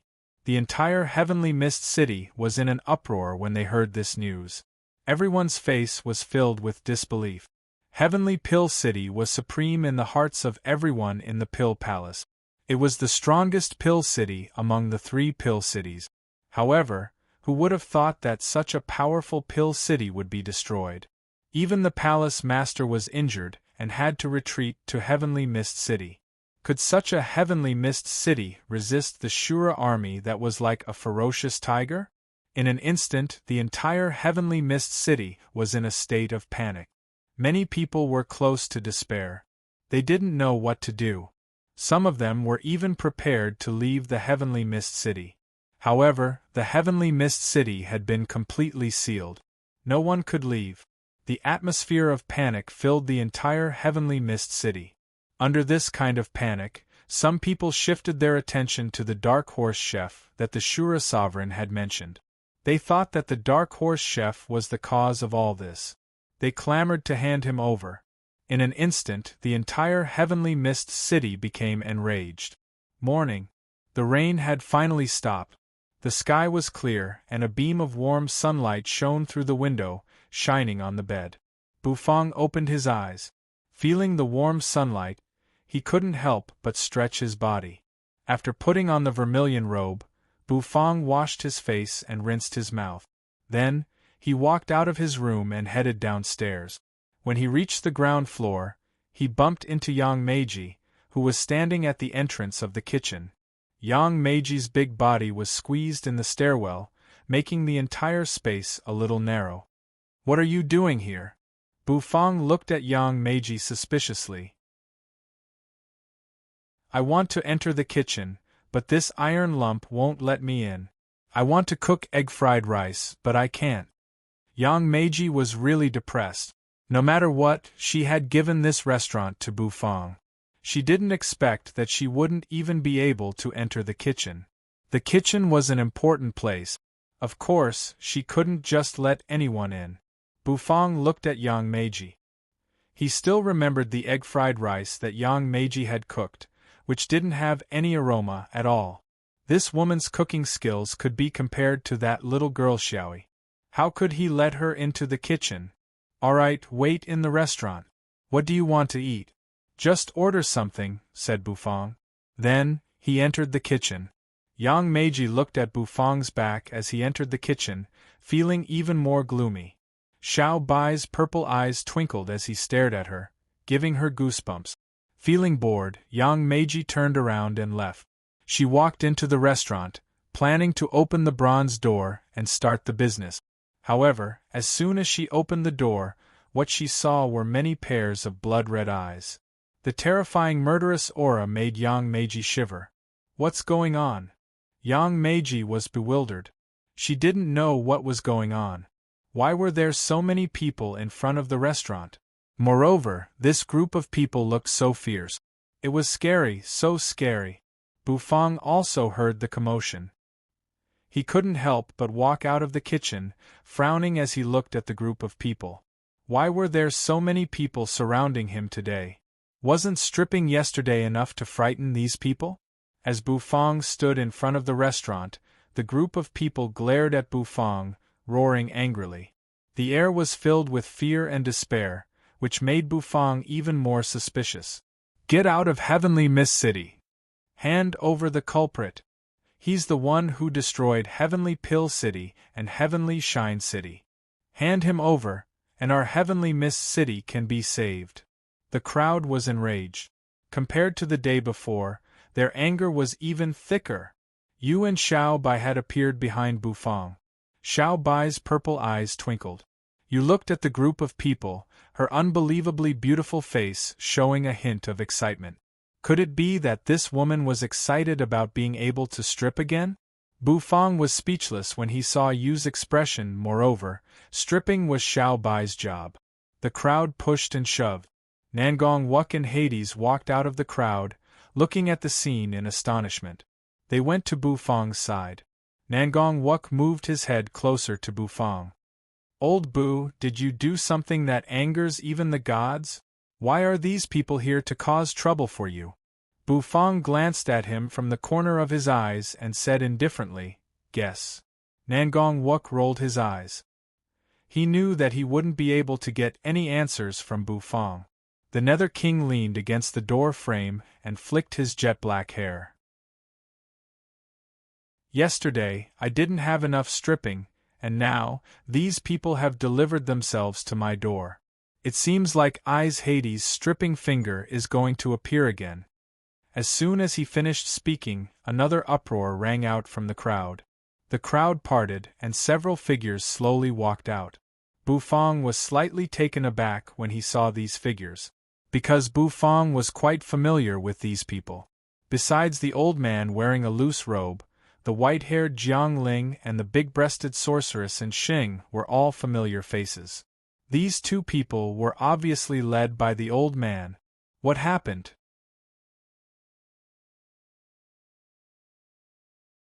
Chapter 6:13. The third elder appeared in front of the restaurant with sorceress and Xing and Jiang Ling. Although the restaurant had stirred up the crowd and many people were clamoring for Bufang to get out of Heavenly Mist City, the third elder's prestige was still there. However, the third elder's prestige was still there. The moment he appeared, everyone present quieted down and looked at him, waiting for his speech. Bufang frowned as he stood in front of the restaurant. He calmly looked at the old man. Sorceress and Xing stood behind the old man, winking as though she was trying to send a message to Bufang. The third elder's gaze landed on Bufang. This was the first time he saw the little chef that the Shura sovereign was talking to. Although this little chef's existence was just an excuse for the Shura army to attack the Pill Palace, since he was used as an excuse, he must be extraordinary. He had heard that this little chef had killed many experts from the ancient Shura city. This was the reason why he became the Shura sovereign's target. However, this time, the third elder's main goal wasn't this little chef. Instead, it was the handsome Nether King beside the little chef. Jiang Ling had already told him that the handsome man was the expert that she had released from the Heaven's secret territory according to his instructions. When he saw Hades, the third elder's heart couldn't help but be excited. Everyone, retreat. The Shura army's attack wasn't just because of a chef. This little chef isn't to be blamed. Everyone be rational. The third elder took a deep breath, then turned around to look at the crowd and said to the furious crowd. In the Pill Palace, the few elders had high prestige. Although they couldn't be compared to the palace master, many people still listened to them. Since the third elder had spoken, many people retreated. Even those who weren't willing left the restaurant and stared at it from afar. When Bufang saw the crowd retreat, he looked at the old man in surprise. He didn't say anything and returned to the restaurant. The third elder brought Sorceress and Sheng and Jiang Ling into the restaurant. When the third elder entered the restaurant, he calmly looked around and found that the environment was quite good. After giving a few words of praise, he looked toward Hades and his face involuntarily revealed an excited expression. "Sir, do you still remember me?" When the third elder saw Hades, the excitement in his eyes became even more intense. The wrinkles on his face, which was full of wrinkles, also started to twitch. Hades was dumbfounded. Who the hell was this old man? How could he remember him? However, after staring at it carefully for a while, Hades also took a deep breath. "Are you the little boy that I met when I traveled around the Hidden Dragon continent? Why are you so ugly?" Hades was surprised. When the third elder saw that Hades recognized him, he was extremely excited. It turned out that there was an unspeakable entanglement between the third elder and Hades. While the third elder was respectfully chatting with Hades, Sorceress and Sheng, who was a regular customer of the restaurant, was skillfully ordering dishes for the three of them. Bufang didn't interrupt the conversation between the third elder and little Hades. Instead, he turned around and entered the kitchen to start cooking.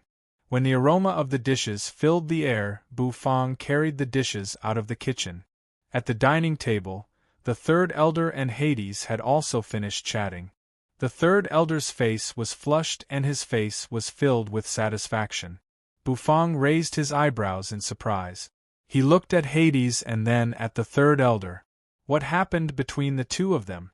After placing the red braised meat that Sorceress and Sheng ordered in front of her, Bufang pulled a chair over and sat down. He gently exhaled. "Aren't you in Heavenly Pill City? Why do you have the time to come to Heavenly Mist City?" Bufang was puzzled. After the magical hand conference ended, this big-breasted woman seemed to have returned to Heavenly Pill City. Bufang didn't think that this woman would appear here. When Bufang asked this question, Sorceress and Sheng's expression froze. She couldn't help but reveal a mournful expression. She used her chopsticks to pick up a piece of steaming and fragrant red braised meat.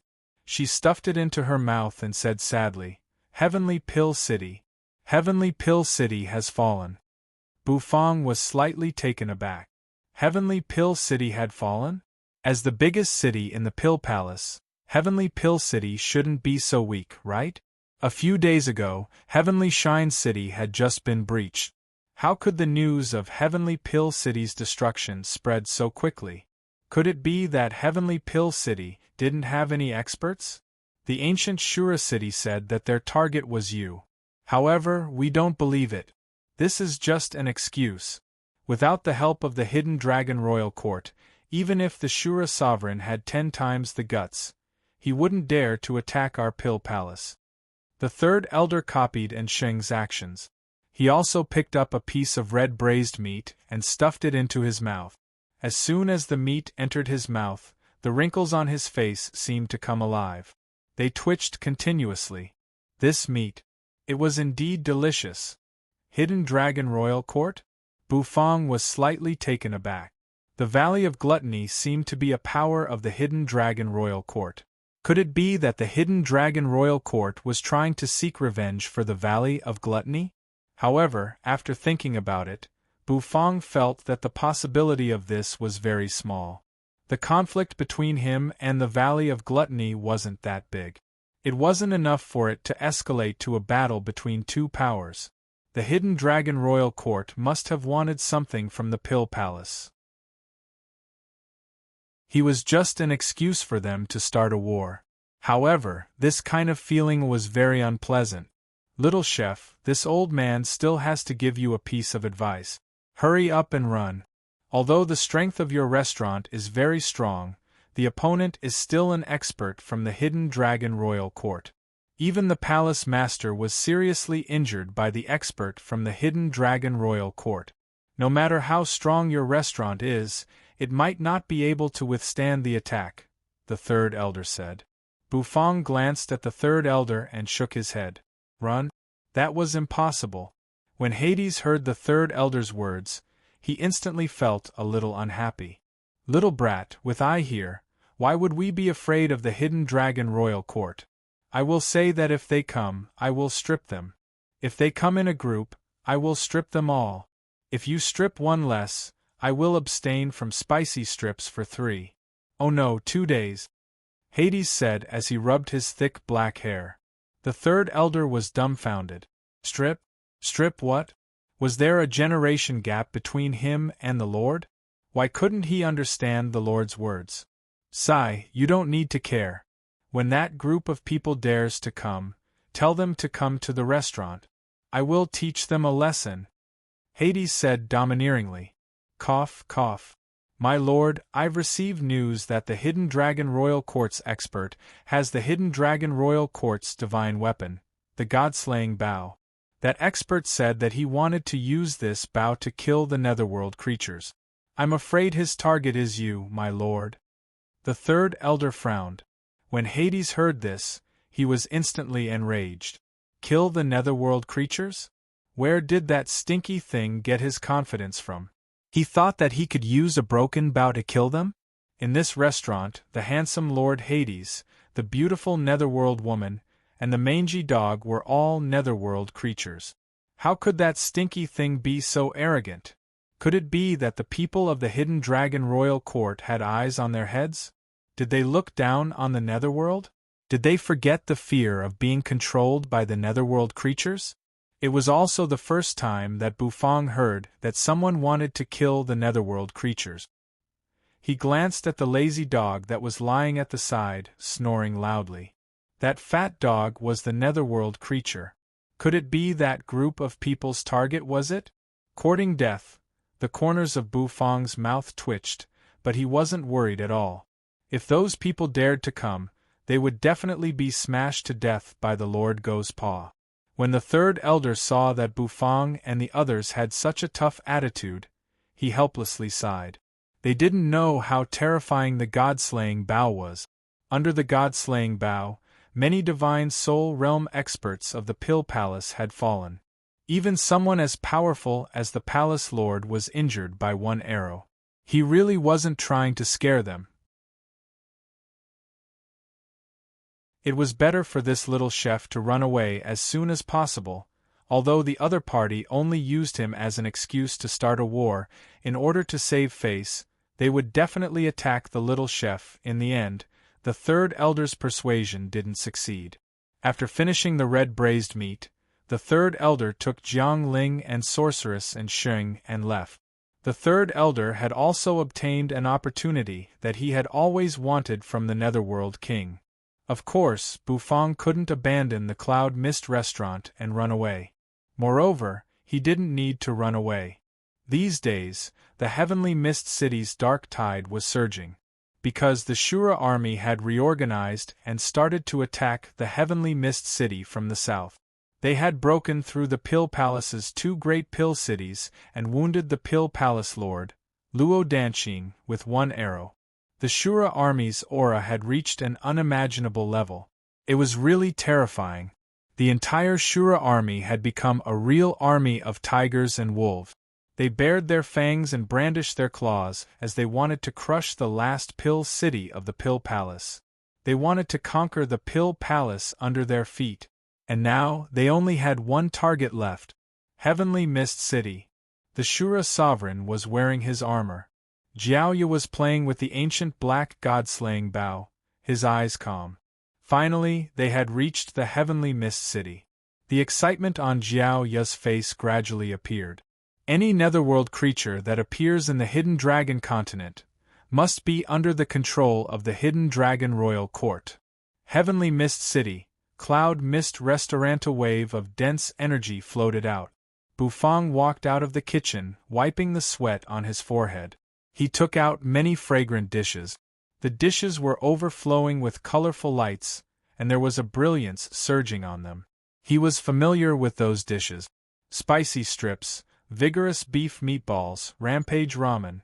They were the dishes he needed to arrange the gourmet array. Today, Bufang had walked through half of Heavenly Mist City to arrange the gourmet array. Thick aroma diffused. Half of Heavenly Mist City was covered in the aroma of food. The other party had come to his door. He had even said that he wanted to kill Blackie and capture you. Bufang thought that he had to let the other party know that his little buddies in his restaurant weren't easy to deal with. A chef also had his own anger.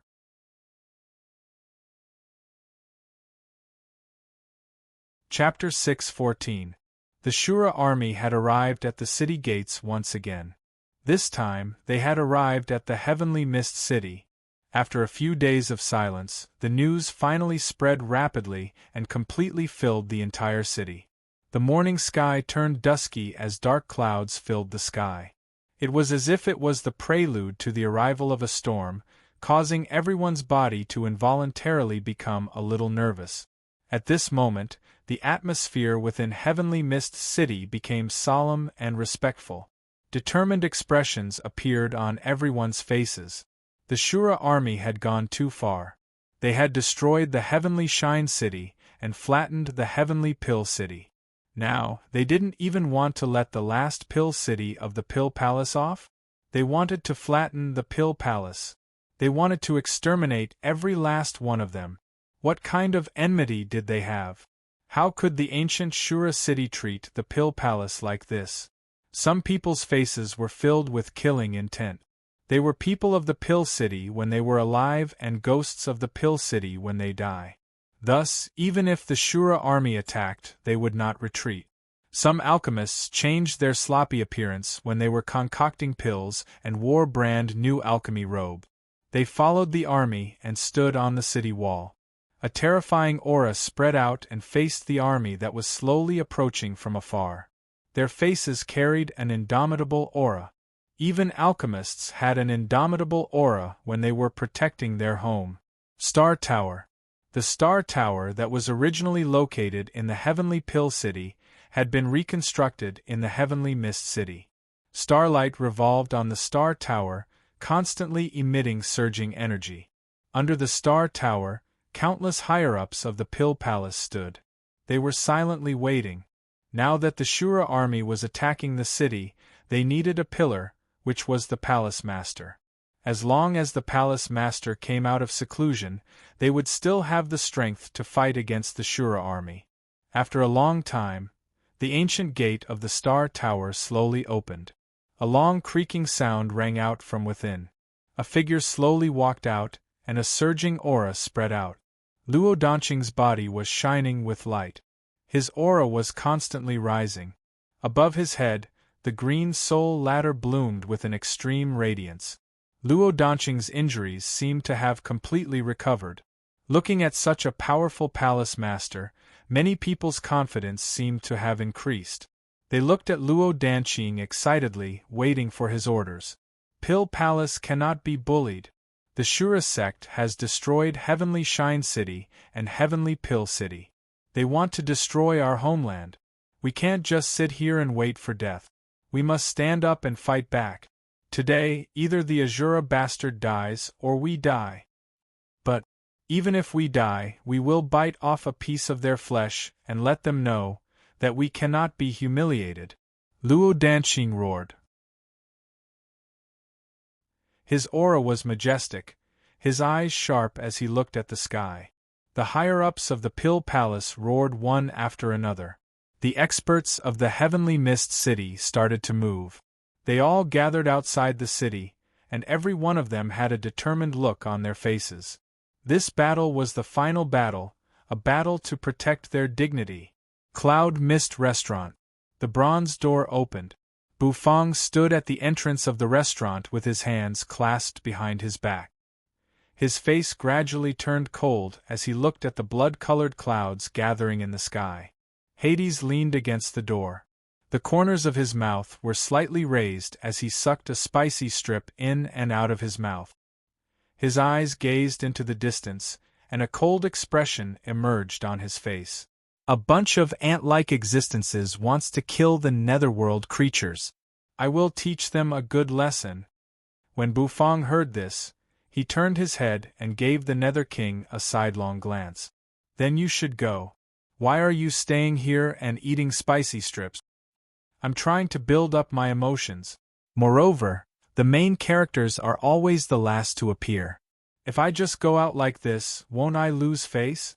The Nether King ignored Bufang and continued sucking on the spicy strip with a look of enjoyment on his face. The corners of Bufang's mouth twitched. Nangong Wuk moved his head closer to Bufang and said, I guess Little Ha is afraid that if he loses, he will have to abstain from eating spicy strips for 3 days. That's why he's eating as much as he can now. Naughty. Don't talk nonsense. It's 2 days, Hades said solemnly. Bufang and Nangong Wuk rolled their eyes. The city walls of the Heavenly Mist City weren't as tall and majestic as the Heavenly Pill cities. However, in the eyes of the ancient Shura city's experts, this simple city wall was filled with a domineering aura. The experts of the Heavenly Mist City standing on top of the city wall revealed a crazed and ferocious expression. The Shura sovereign looked at this scene and the corners of his mouth rose. Indeed, if they were pushed too hard, even a rabbit would bite when it was cornered, let alone the experts of the Pill Palace. This group of experts was ready to give it their all. However, the Shura sovereign's experience in war was much stronger than that group of alchemists who only knew how to refine elixirs in secret chambers. He understood their current state of mind. Thus, he didn't order them to attack the city immediately. Instead, he ordered the army to rest and reorganize.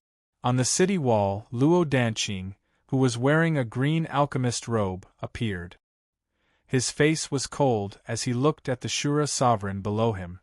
What? How did you recover from your injuries so quickly? Did you use some secret technique or some forbidden elixir? The Shura sovereign wore a set of armor and a metal helmet. He stood on the war chariot with the Shura sword on his shoulder. He looked at Luo Danqing on the city wall. Many people on the Heavenly Mist City's city wall paled. They looked at Luo Danqing in fright. Secret technique, forbidden elixir. These things had huge side effects. Once they were used, it could damage the foundation of a person and even his vitality. I'm the palace master of the Pill Palace. I don't need those small tricks. Since you have the help of the Hidden Dragon Royal Court's experts, I guess you want to help the Hidden Dragon Royal Court to subdue our Pill Palace, right? If that's the case, our Pill Palace won't just stand there and wait. We want to fight. Let's fight. The people of the Pill Palace will fight to the death. His words caused the hearts of the Heavenly Mist City's experts, who were originally wavering, to become firm. All of their faces were filled with excitement as they roared furiously. The Shura sovereign smiled faintly and clapped his hands.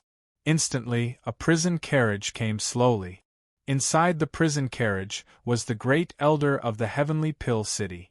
At this moment, the Great Elder's face was pale, and there was a trickle of blood at the corner of his mouth. When the people of the Heavenly Mist City saw this scene, their faces were filled with grief and indignation. At this moment, Luo Danqing's eyes became extremely cold. You shouldn't treat an admirable expert like that, Luo Danqing said angrily. The energy on his body rose rapidly. Boom, boom, boom. At this moment, the temperature on the city wall suddenly rose. The temperature rose rapidly, and a cluster of green fire lotuses revolved above his head, bursting forth with extreme power. Haha, don't be angry. It's because I admire this expert that I spared his life. The Shura sovereign looked at the enraged experts of the Heavenly Mist City. The corners of his mouth rose as he said, Let's make a deal first. A deal? Everybody was bewildered. Even Luo Danqing slightly furrowed his brows. He didn't know what the Shura sovereign was trying to sell in his gourd.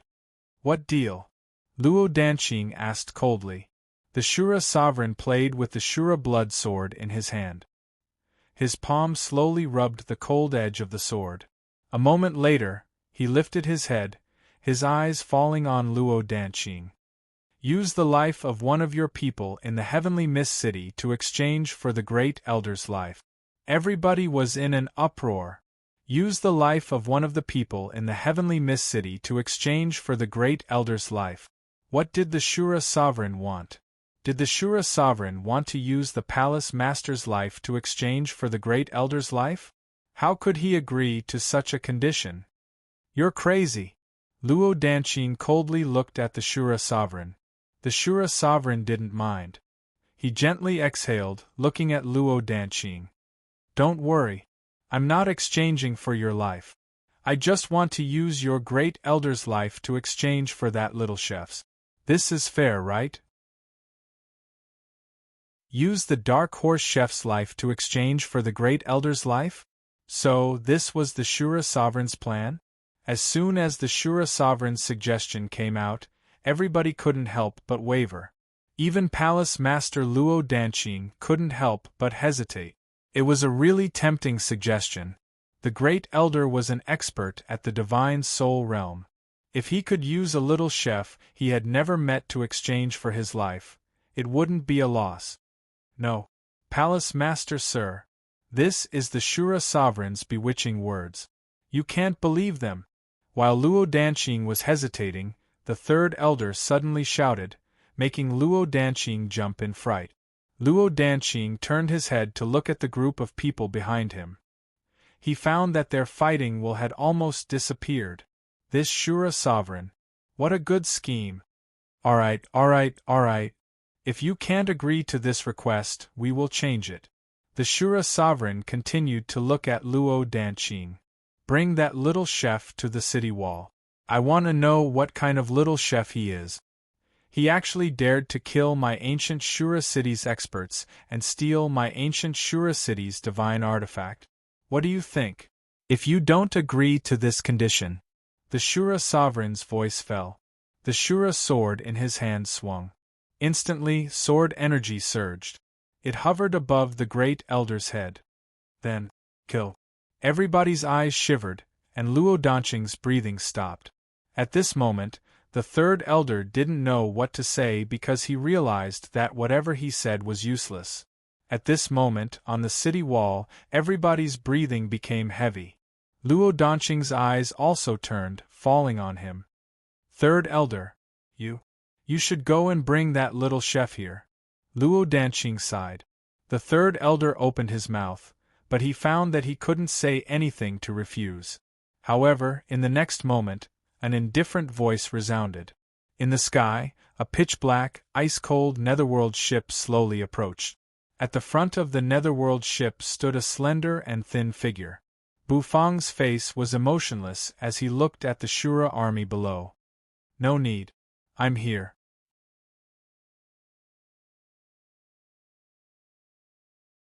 Chapter 6:15.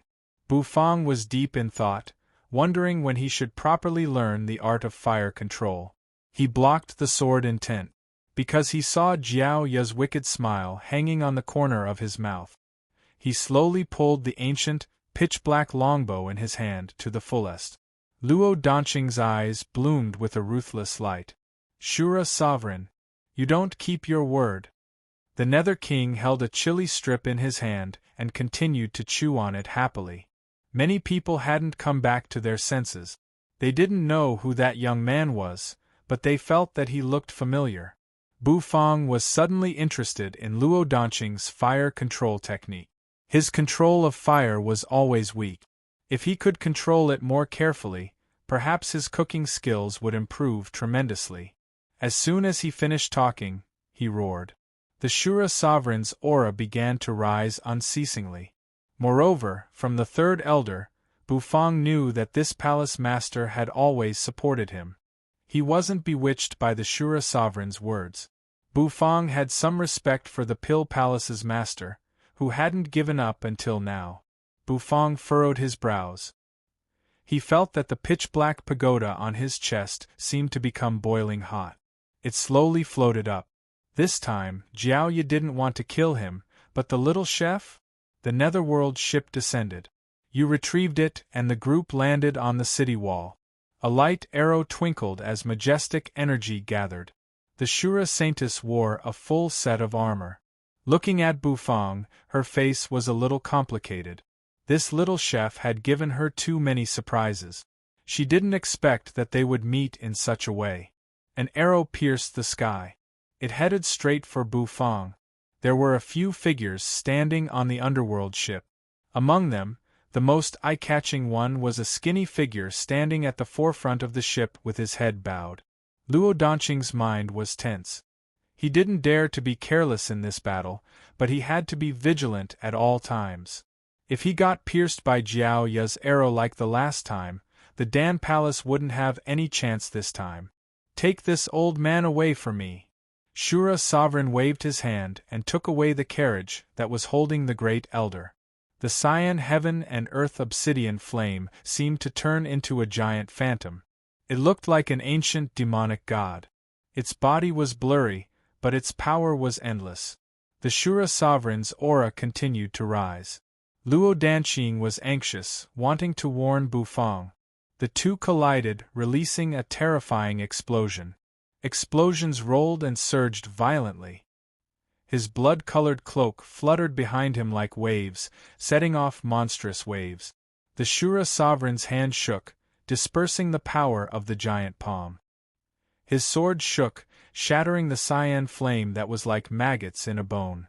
That Palace Master Luo Danqing's fire control technique was godly, and the Shura Sovereign's sword intent was incomparably ferocious. Was he the little chef who had killed the people of the ancient Shura city and robbed the Shura Tower? He lifted his eyes, gazing at the figure in the void. He looked at the young man standing on the netherworld ship with his hands clasped behind his back. The corners of his mouth slowly curled up. Rip! Shura bastard! You bullied my pill palace. Blood for blood. That arrow wasn't aimed at him, but at the direction of the little chef. Luo Danqing's aura fluctuated unceasingly, and his anger rose unceasingly. He felt that he had been tricked by the Shura Sovereign. Luo Danqing was bewildered, and the corners of his mouth couldn't help but twitch.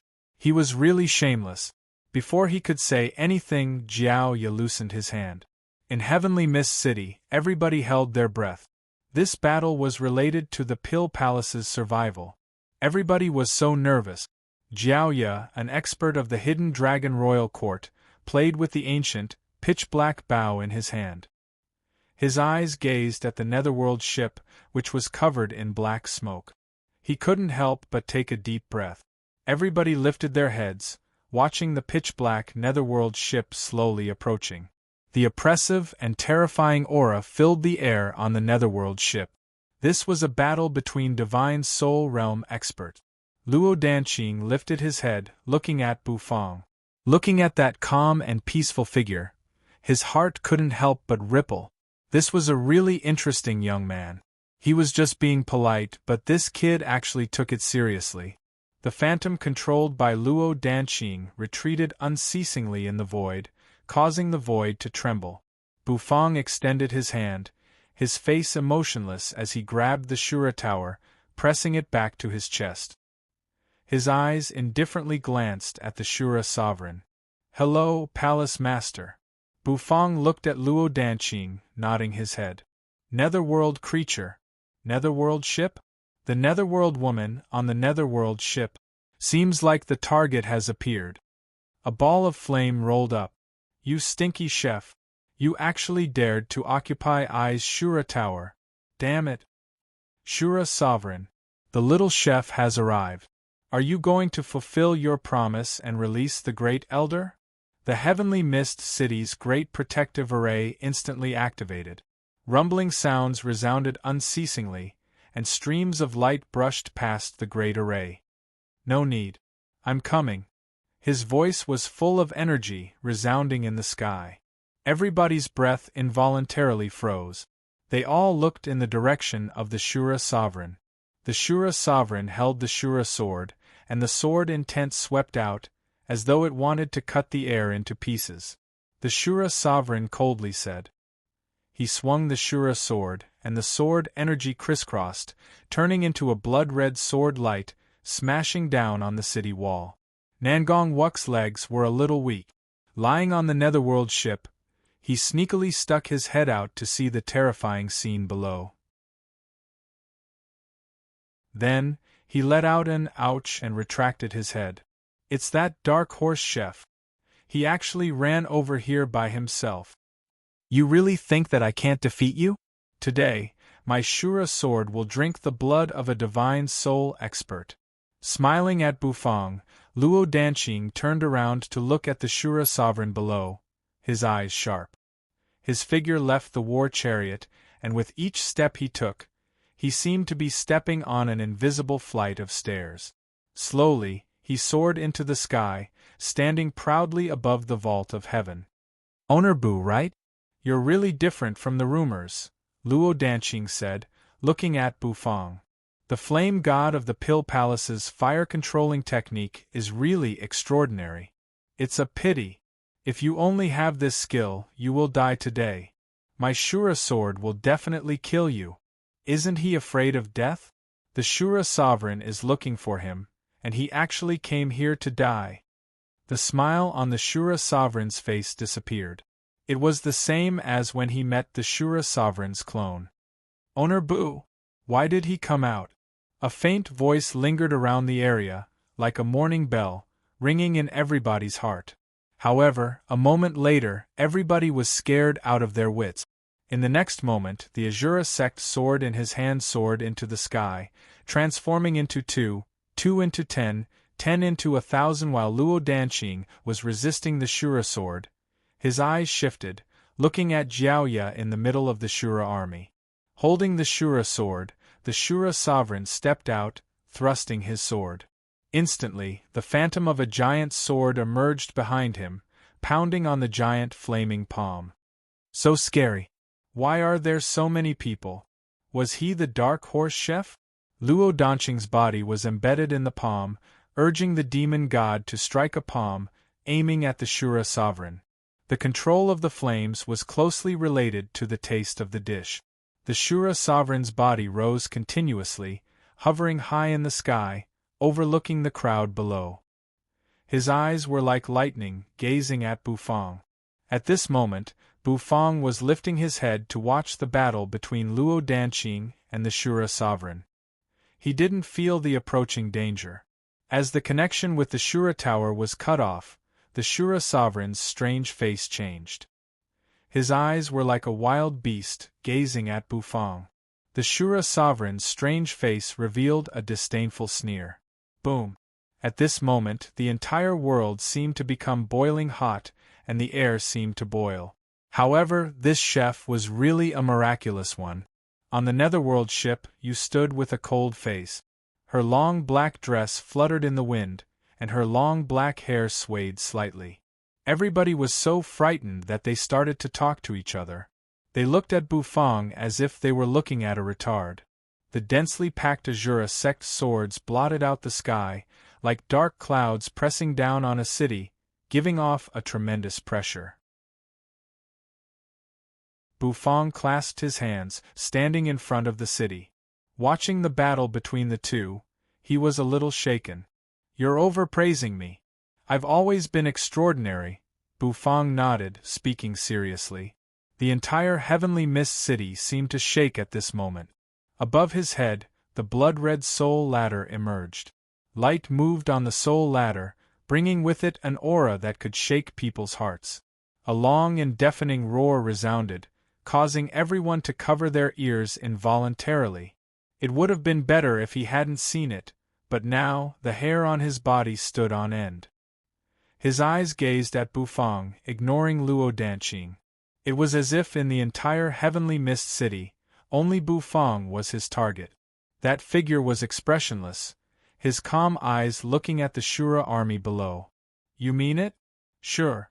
Give me this stinky chef, and I will release that old man immediately.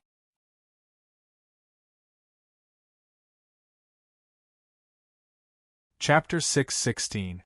An arrow pierced the sky, whistling unceasingly.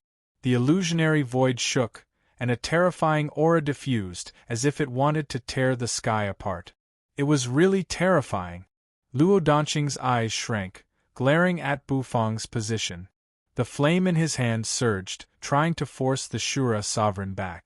However, the Shura sovereign's Shura sword was like maggots in his bones.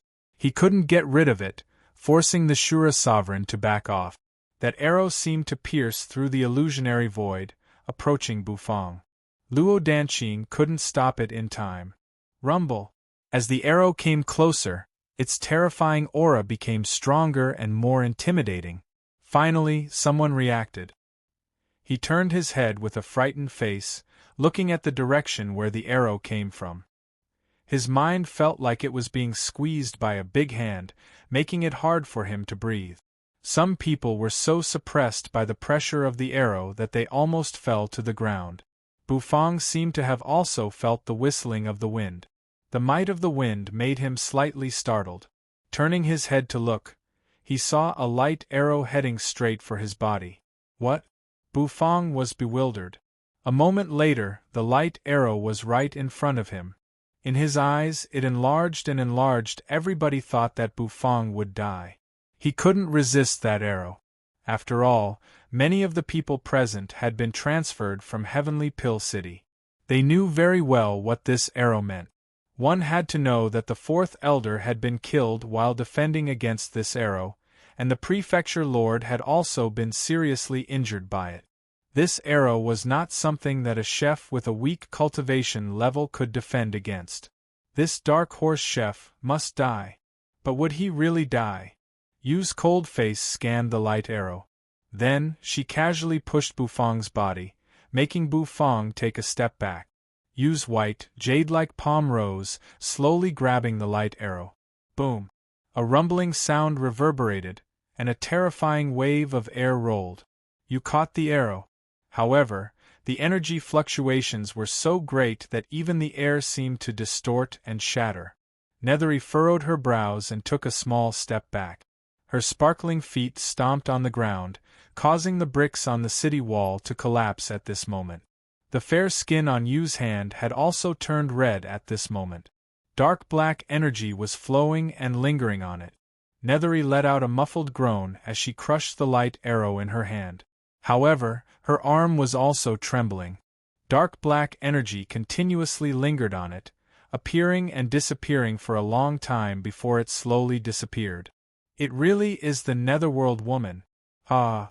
The Netherworld woman of the Netherworld is a cursed creature of the Netherworld. Jiao Yu's eyes sparkled when he saw that. He couldn't help but throw his head back and laugh out loud.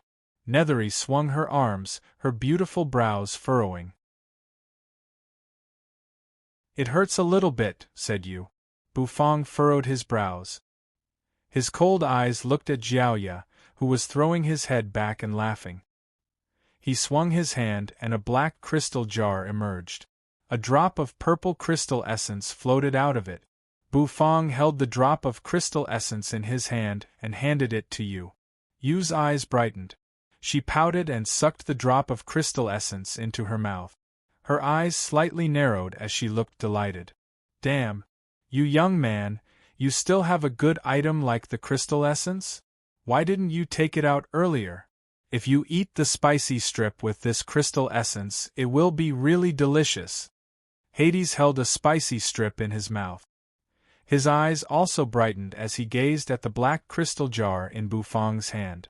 Bufang immediately looked at Hades vigilantly. The amount of crystal essence was limited. Once it was used up, there would be no more. "Didn't you say that you wanted to take action?"